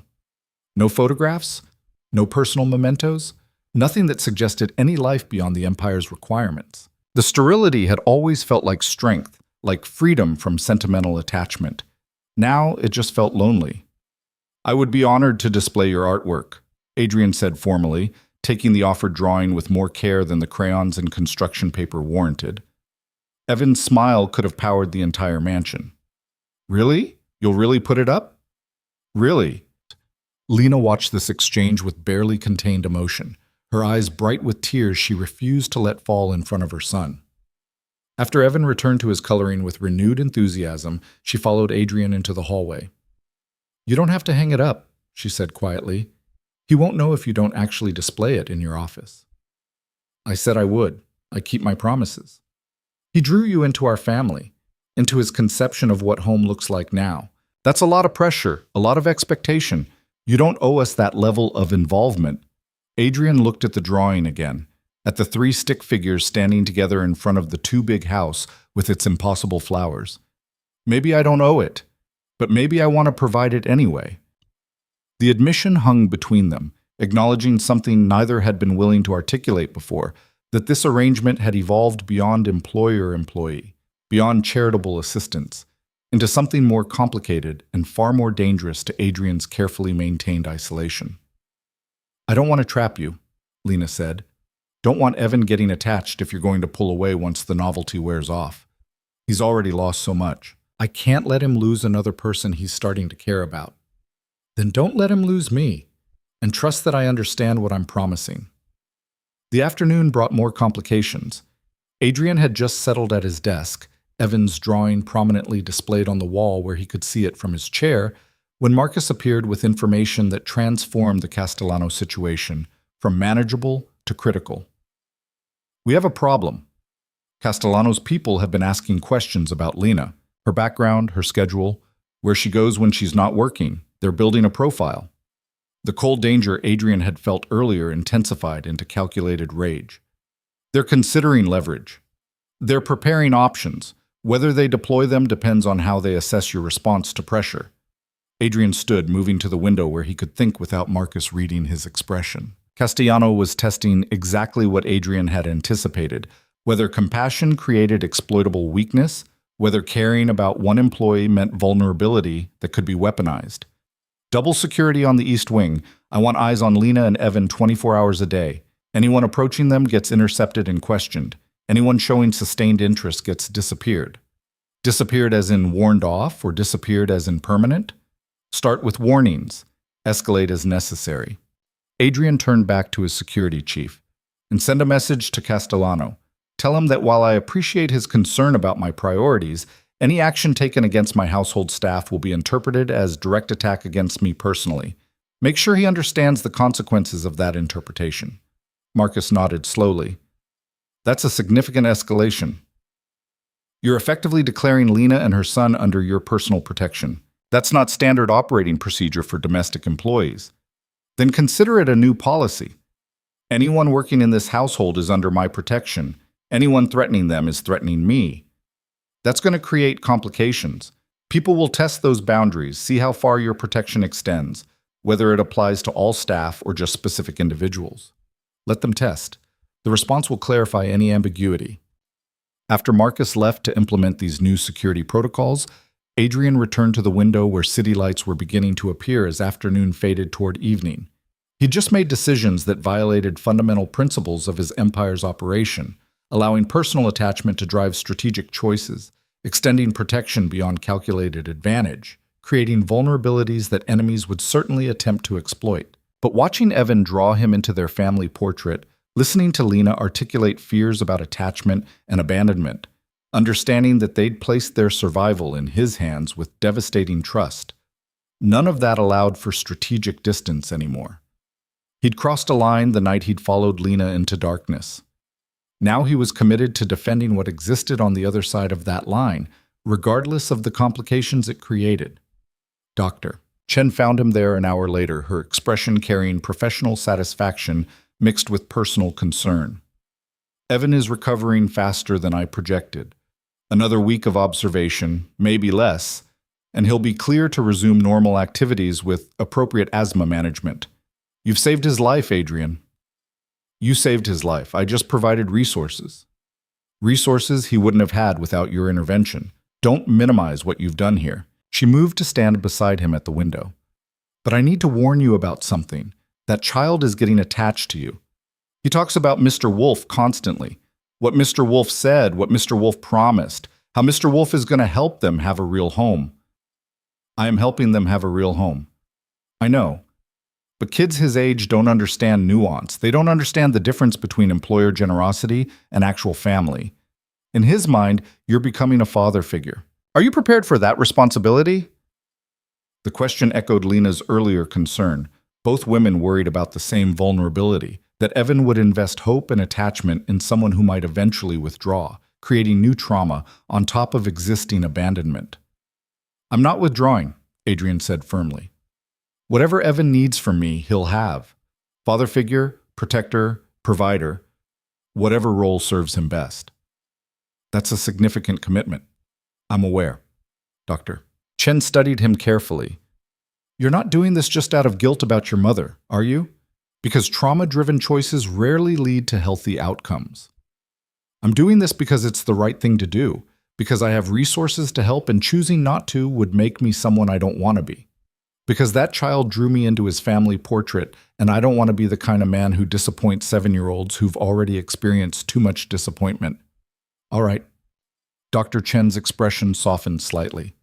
Then I'll continue monitoring his recovery and help establish long-term care protocols. But Adrian, understand something. You're not just providing medical care and housing anymore. You're becoming part of their lives in ways that will fundamentally change all of you. Make sure you're ready for that transformation. After she left, Adrian remained at the window as darkness completed its claim on the city. Transformation.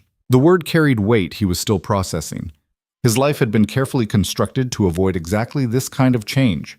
Predictable routines, controlled relationships, strategic distance from anything that might demand emotional investment. Now a 7-year-old boy had drawn him into a family portrait, and Adrian discovered he wanted to be the person that stick figure represented. Wanted to be someone a child could trust, could depend on, could incorporate into his conception of safety and home. The realization should have terrified him. Instead, it felt like something essential clicking into place, like finding a purpose beyond empire building that he hadn't known he was searching for. His phone buzzed with a message from Marcus confirming that enhanced security was in place and that Castellano had received the warning. The business complications would continue. The territorial disputes would escalate. The careful balance of power would require constant vigilance. But for the first time in 15 years, Adrian Wolf had something more important to protect than his empire. He had a family, unconventional, unexpected, built from crisis and compassion rather than blood, but a family nonetheless. And he would defend it with everything he'd built, everything he'd become, everything he had. The stick figure in Evan's drawing stood slightly apart but still present, still included, still part of something larger than isolation.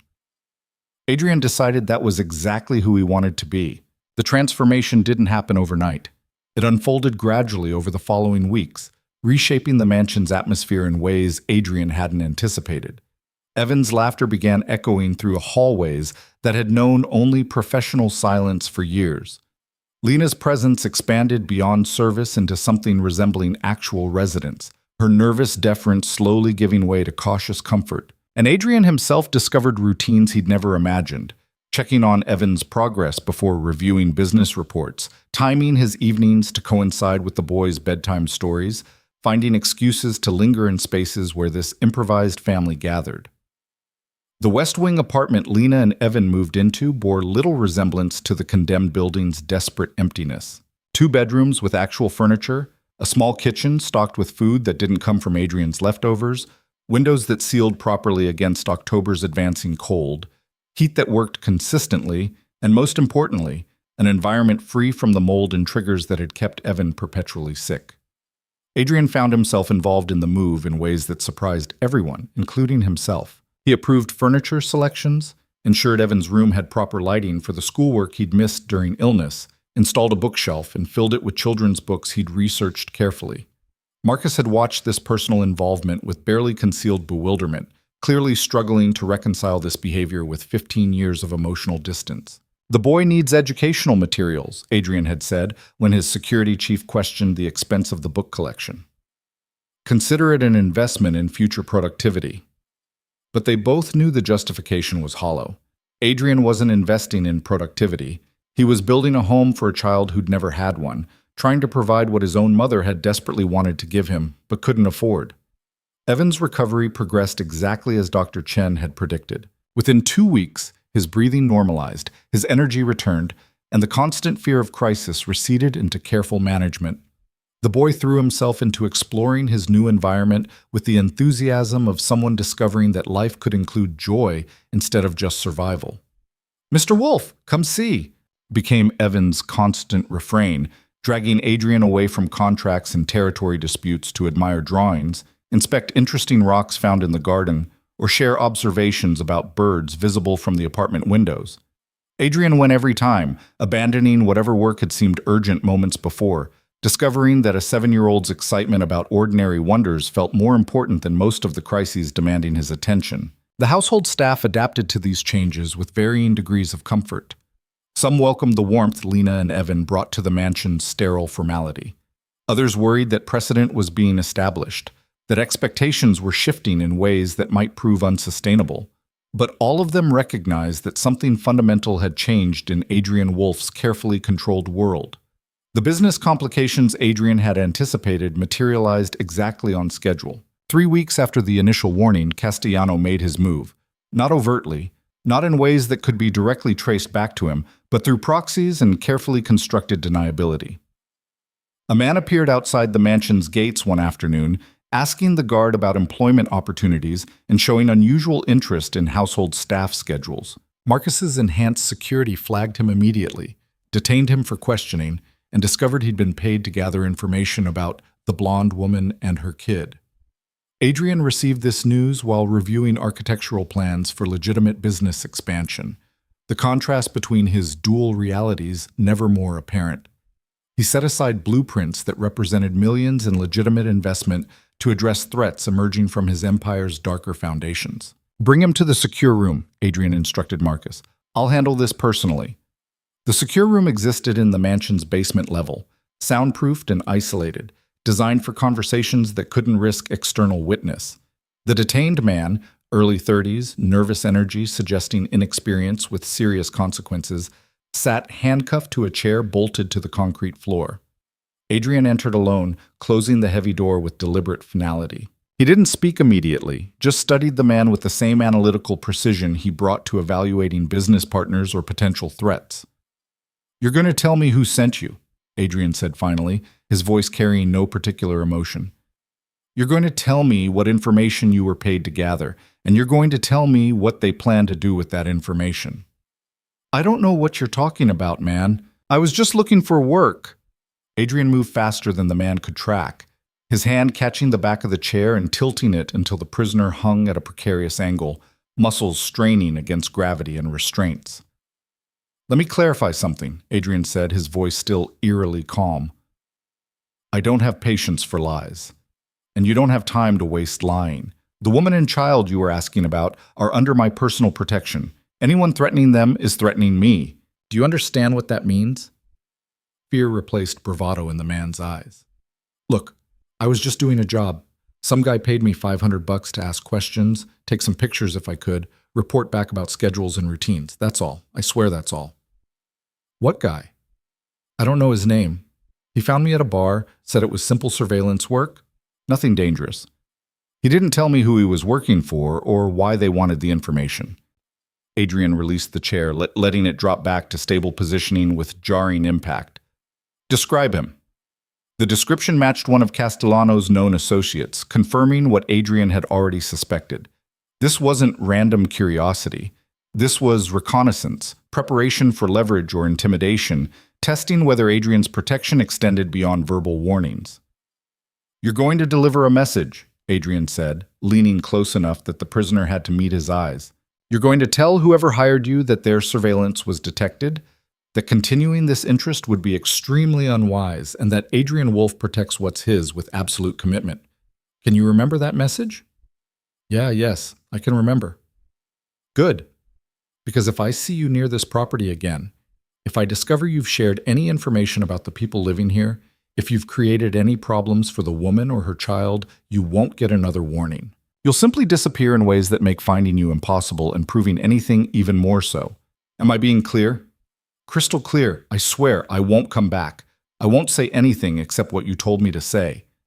Adrian had Marcus release the man at the city's edge with explicit instructions and implicit threats. Then he returned to his office where Evan's crayon drawing still hung prominently, a reminder of what he was defending and why the defense mattered more than any business relationship. But Castellano wasn't finished testing boundaries. 2 days later, Lena received a phone call on her personal cell, a number that shouldn't have been accessible to anyone outside her limited circle. The voice on the other end was professional, polite, and terrifying in its implications. "Ms. Hart? This is regarding your son, Evan. We're calling from City General Hospital about outstanding medical bills. We need to discuss payment arrangements immediately. Lena's face went white as she listened, her hands trembling despite obvious efforts at control. Adrian, working in his office nearby, heard the distress in her voice through the open door and moved immediately to investigate. I don't understand, Lena was saying. Those bills were already on payment plans. I've been making regular installments. Those plans have been canceled. The full balance is now due immediately. $43,000, Ms. Hart. If you can't provide payment, we'll be forced to pursue collection through more aggressive channels. Adrian took the phone from Lena's shaking hands. Who is this? A pause. Then the voice continued with slightly less professional veneer. This is a private matter between the hospital and Ms. Hart. Who are you? I'm the person who's going to ensure you never contact this number again. The medical bills you're referencing have been resolved. If they haven't, provide documentation through legitimate hospital channels, not threatening phone calls to personal numbers that shouldn't be in your possession. Mr. Wolf, I presume. The voice dropped pretense entirely now. This is a courtesy call, a reminder that Ms. Hart has vulnerabilities that exist outside your protection. Financial obligations? Legal complications? The kind of problems that don't go away just because she's living in your mansion. This call is from Castellano. This call is from a collections agency representing legitimate creditors, though I'm authorized to convey that certain parties would be willing to forgive these debts in exchange for cooperation regarding your household security arrangements. The threat couldn't have been more explicit. Cooperate with surveillance, provide information about Adrian's private life, or face financial destruction through resurrected medical debt. Tell Castellano, and we both know who you're actually working for, that if he contacts Ms. Hart again through any channel, if he attempts to leverage her medical bills or any other aspect of her personal situation, I will interpret that as declaration of war. And I will respond accordingly. That sounds like a threat, Mr. Wolf. That's a promise. Now delete this number from whatever database you're working from, notify Castellano that his test has failed, and pray I don't decide to make examples of everyone involved in this attempted intimidation. Adrian ended the call and turned to find Lena collapsed in a chair, her face buried in her hands, shoulders shaking with silent sobs. I'm sorry, she managed between gasps. I'm so sorry.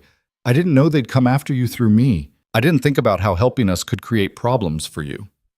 Adrian knelt beside her chair, gently pulling her hands away from her face so she had to meet his eyes. Listen to me carefully. This isn't your fault. This is business complications that have nothing to do with you and everything to do with people testing whether I'm serious about protection. And I am serious, Lena, completely serious. But the medical bills, if they're really demanding full payment, they're not. That was intimidation, not legitimate collections. But even if the bills were real, even if they demanded payment tomorrow, I would handle it. You're not carrying that debt anymore. You're not carrying any of this alone. I can't let you pay $43,000. You can and you will, because that amount of money means nothing to me and everything to you. Because keeping you and Evan safe matters more than whatever complications Castellano thinks he can create. Because you're under my protection now, and that means something. Lena stared at him through tears, clearly struggling to process this level of commitment. Why are you doing this? Really? Not the justifications about employee performance or enlightened self-interest. Why are you risking your business relationships to protect us? Adrian had asked himself the same question repeatedly over the past weeks, searching for logical explanations that would fit comfortable patterns. But the truth defied logic, existed somewhere beyond calculation or strategic advantage. Because watching you sacrifice everything for your son reminded me of my mother, he said quietly. Because I have the power to prevent the tragedy that destroyed my childhood from destroying yours. Because for 15 years I've built walls against caring about anyone. And you and Evan somehow got past those walls without even trying. Because that drawing hanging in my office shows me as part of your family, and I want to be worthy of that inclusion. He stood, helping her to her feet with careful gentleness. And because I'm tired of being the kind of man who chooses safety over connection. You asked if I was prepared for Evan to see me as a father figure. The answer is yes. I'm prepared to be whatever he needs me to be, whatever you both need me to be, regardless of the complications that creates. Lena wiped her face roughly, struggling for composure. That's terrifying and wonderful, and I don't know how to handle it. Then don't handle it. Just accept it. Let me protect you. Let me help Evan thrive. Let me be part of this family you've built from dedication and hope and absolute refusal to surrender despite impossible circumstances." She managed a watery smile. "You make it sound noble. Mostly it just felt like desperation and terror. Desperation and terror that kept your son alive when any rational person would have given up. That's not just noble, Lena. That's extraordinary." The confrontation with Castellano came 3 days later, not through intermediaries or proxies, but face-to-face in the same restaurant where they'd met previously. Adrian arrived alone despite Marcus's protests, making the statement explicit. This wasn't business negotiation. This was personal response to personal threat. Castellano sat at the same table, same enforcers flanking him, same calculated confidence in his expression. But something shifted when Adrian sat down, when Castellano saw whatever expression Adrian wasn't bothering to hide anymore. "You called this meeting," Castellano said. "I assume you have something to say."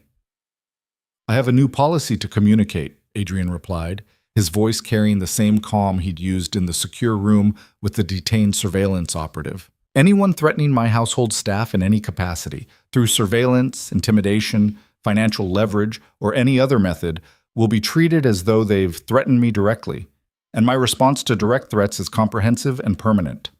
That's a significant policy shift. You're extending personal protection to domestic employees. I'm extending personal protection to people under my roof. The distinction doesn't matter. The consequences do." Castellano leaned back, studying Adrian with new calculation. "You're willing to risk our partnership over a maid and her sick child?" "I'm willing to end our partnership if you continue testing boundaries that aren't negotiable. The distribution channels you control are valuable but not irreplaceable. Your continued existence in this city, however, depends entirely on whether you choose to respect this new policy."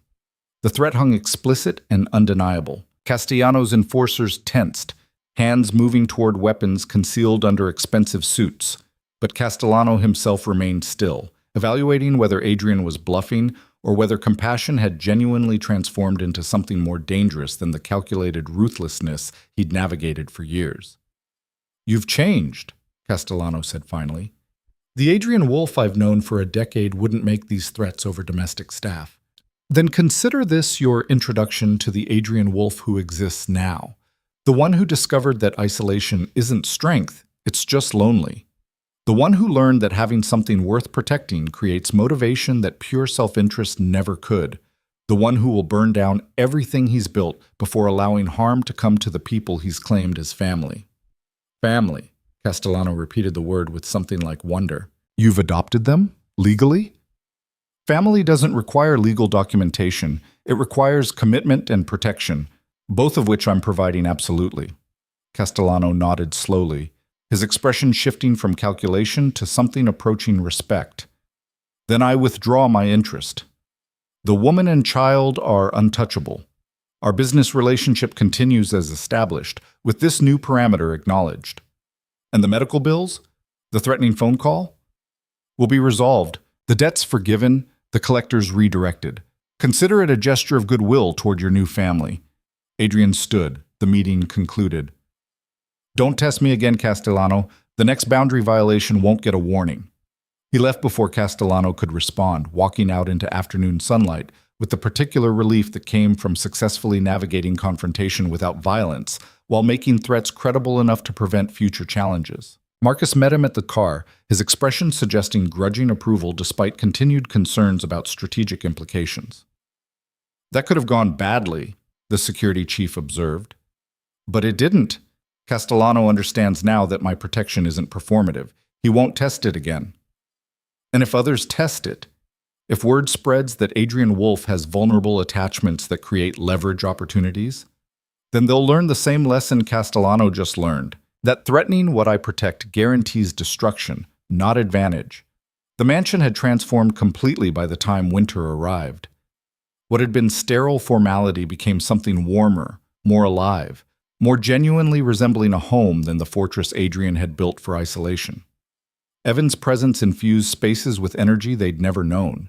His drawings covering refrigerator doors, his books scattered across surfaces, his laughter interrupting business calls and contract reviews. Lena had grown into her role not just as employee but as resident, her nervous deference replaced by comfortable confidence.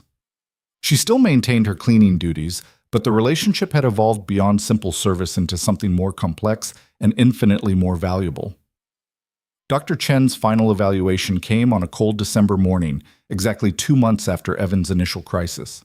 She examined the boy thoroughly, reviewed his progress charts, consulted with the pulmonologist Adrian had arranged for ongoing care, and finally delivered her assessment with professional satisfaction.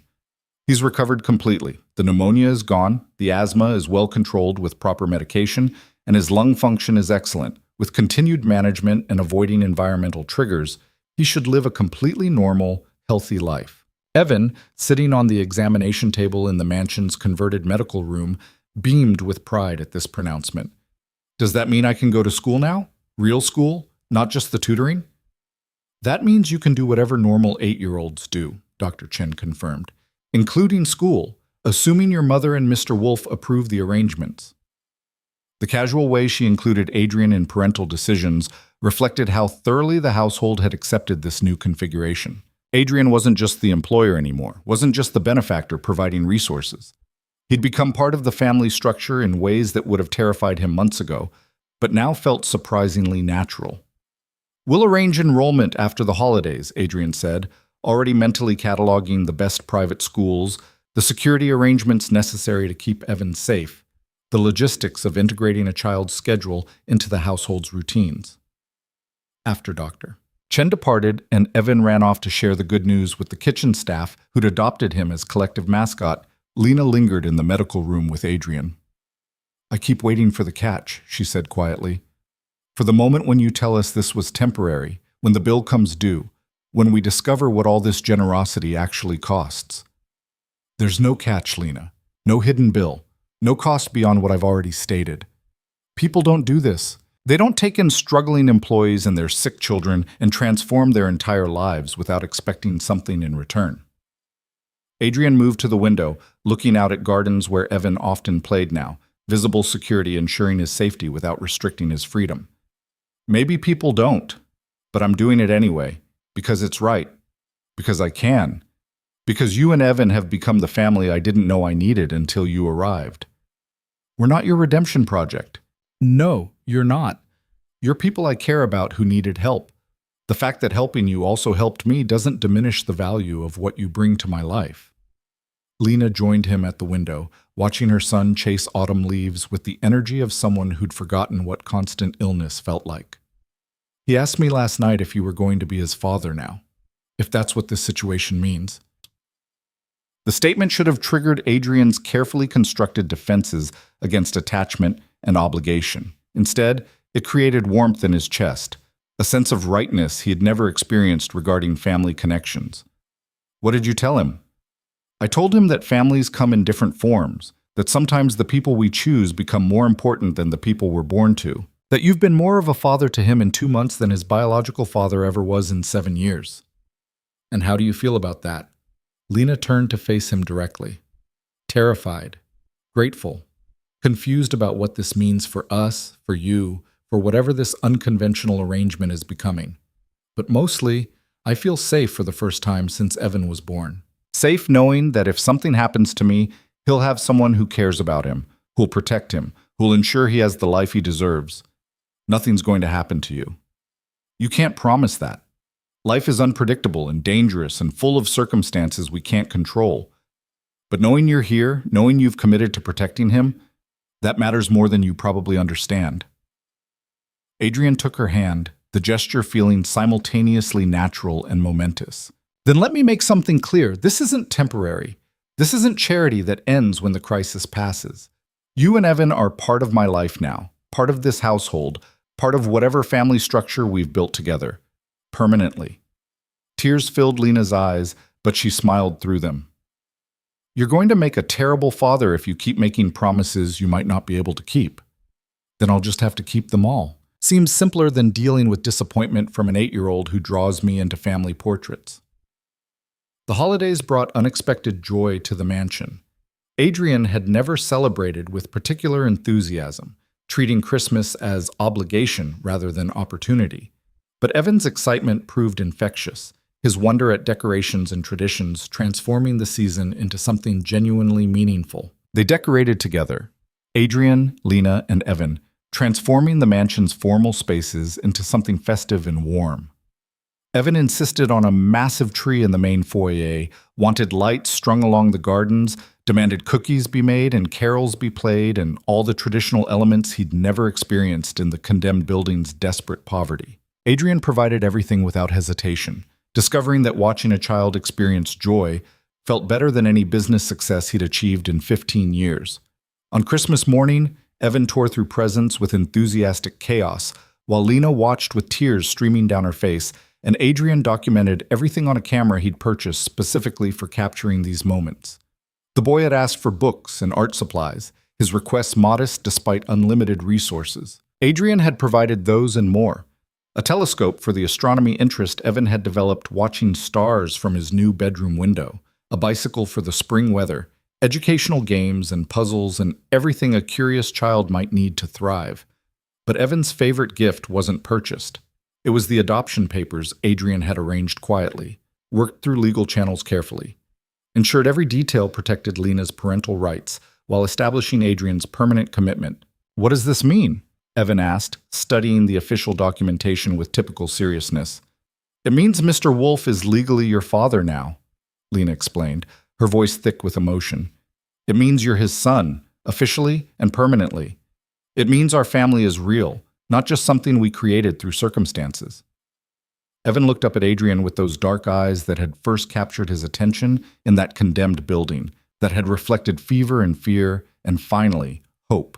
"You're really my dad now? Forever?" "Forever," Adrian confirmed, kneeling so they were eye level. "If that's what you want." "I want it." Evan launched himself forward, wrapping small arms around Adrian's neck with fierce certainty. "I want you to be my dad. I want us to be a real family." Adrian held the boy close, feeling walls he'd maintained for decades finally crumbling completely, discovering that vulnerability wasn't weakness after all. It was the foundation of everything that actually mattered.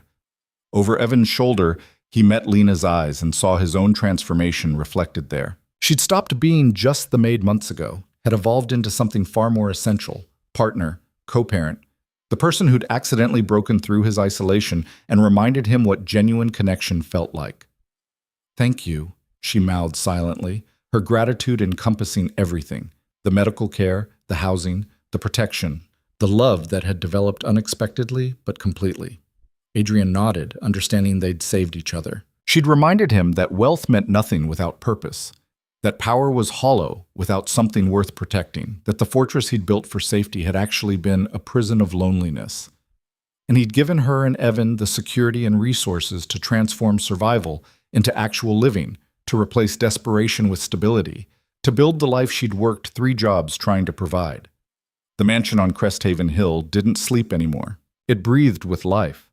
A child's laughter, a mother's songs, a man's gradual discovery that family could be chosen rather than inherited, that love could develop from compassion rather than blood, that the empire he'd built for isolation could be transformed into something that actually felt like home. Adrian Wolf had followed his maid into darkness, expecting betrayal. Instead, he'd found the truth that changed everything, that the one thing more dangerous than caring was refusing to care, that power without purpose was just accumulation, that the fortress he'd built to protect himself had actually prevented him from living. Now, watching Evan play with his new telescope while Lana prepared dinner and the household staff moved through routines that accommodated this new family's rhythms, Adrian understood what he'd been missing for 15 years. Not safety, not control, not the isolation that prevented betrayal, just this: the warmth of belonging, the purpose of protection, the simple extraordinary reality of being needed and choosing to meet that need completely. He'd spent a decade and a half building walls against exactly this vulnerability. Now those walls had fallen, and instead of the destruction he'd always feared, Adrian discovered something far more valuable on the other side. He discovered home. He discovered family. He discovered that compassion wasn't weakness after all. It was the only strength that actually mattered, the only power worth protecting, the only empire worth building. And that discovery changed everything, forever.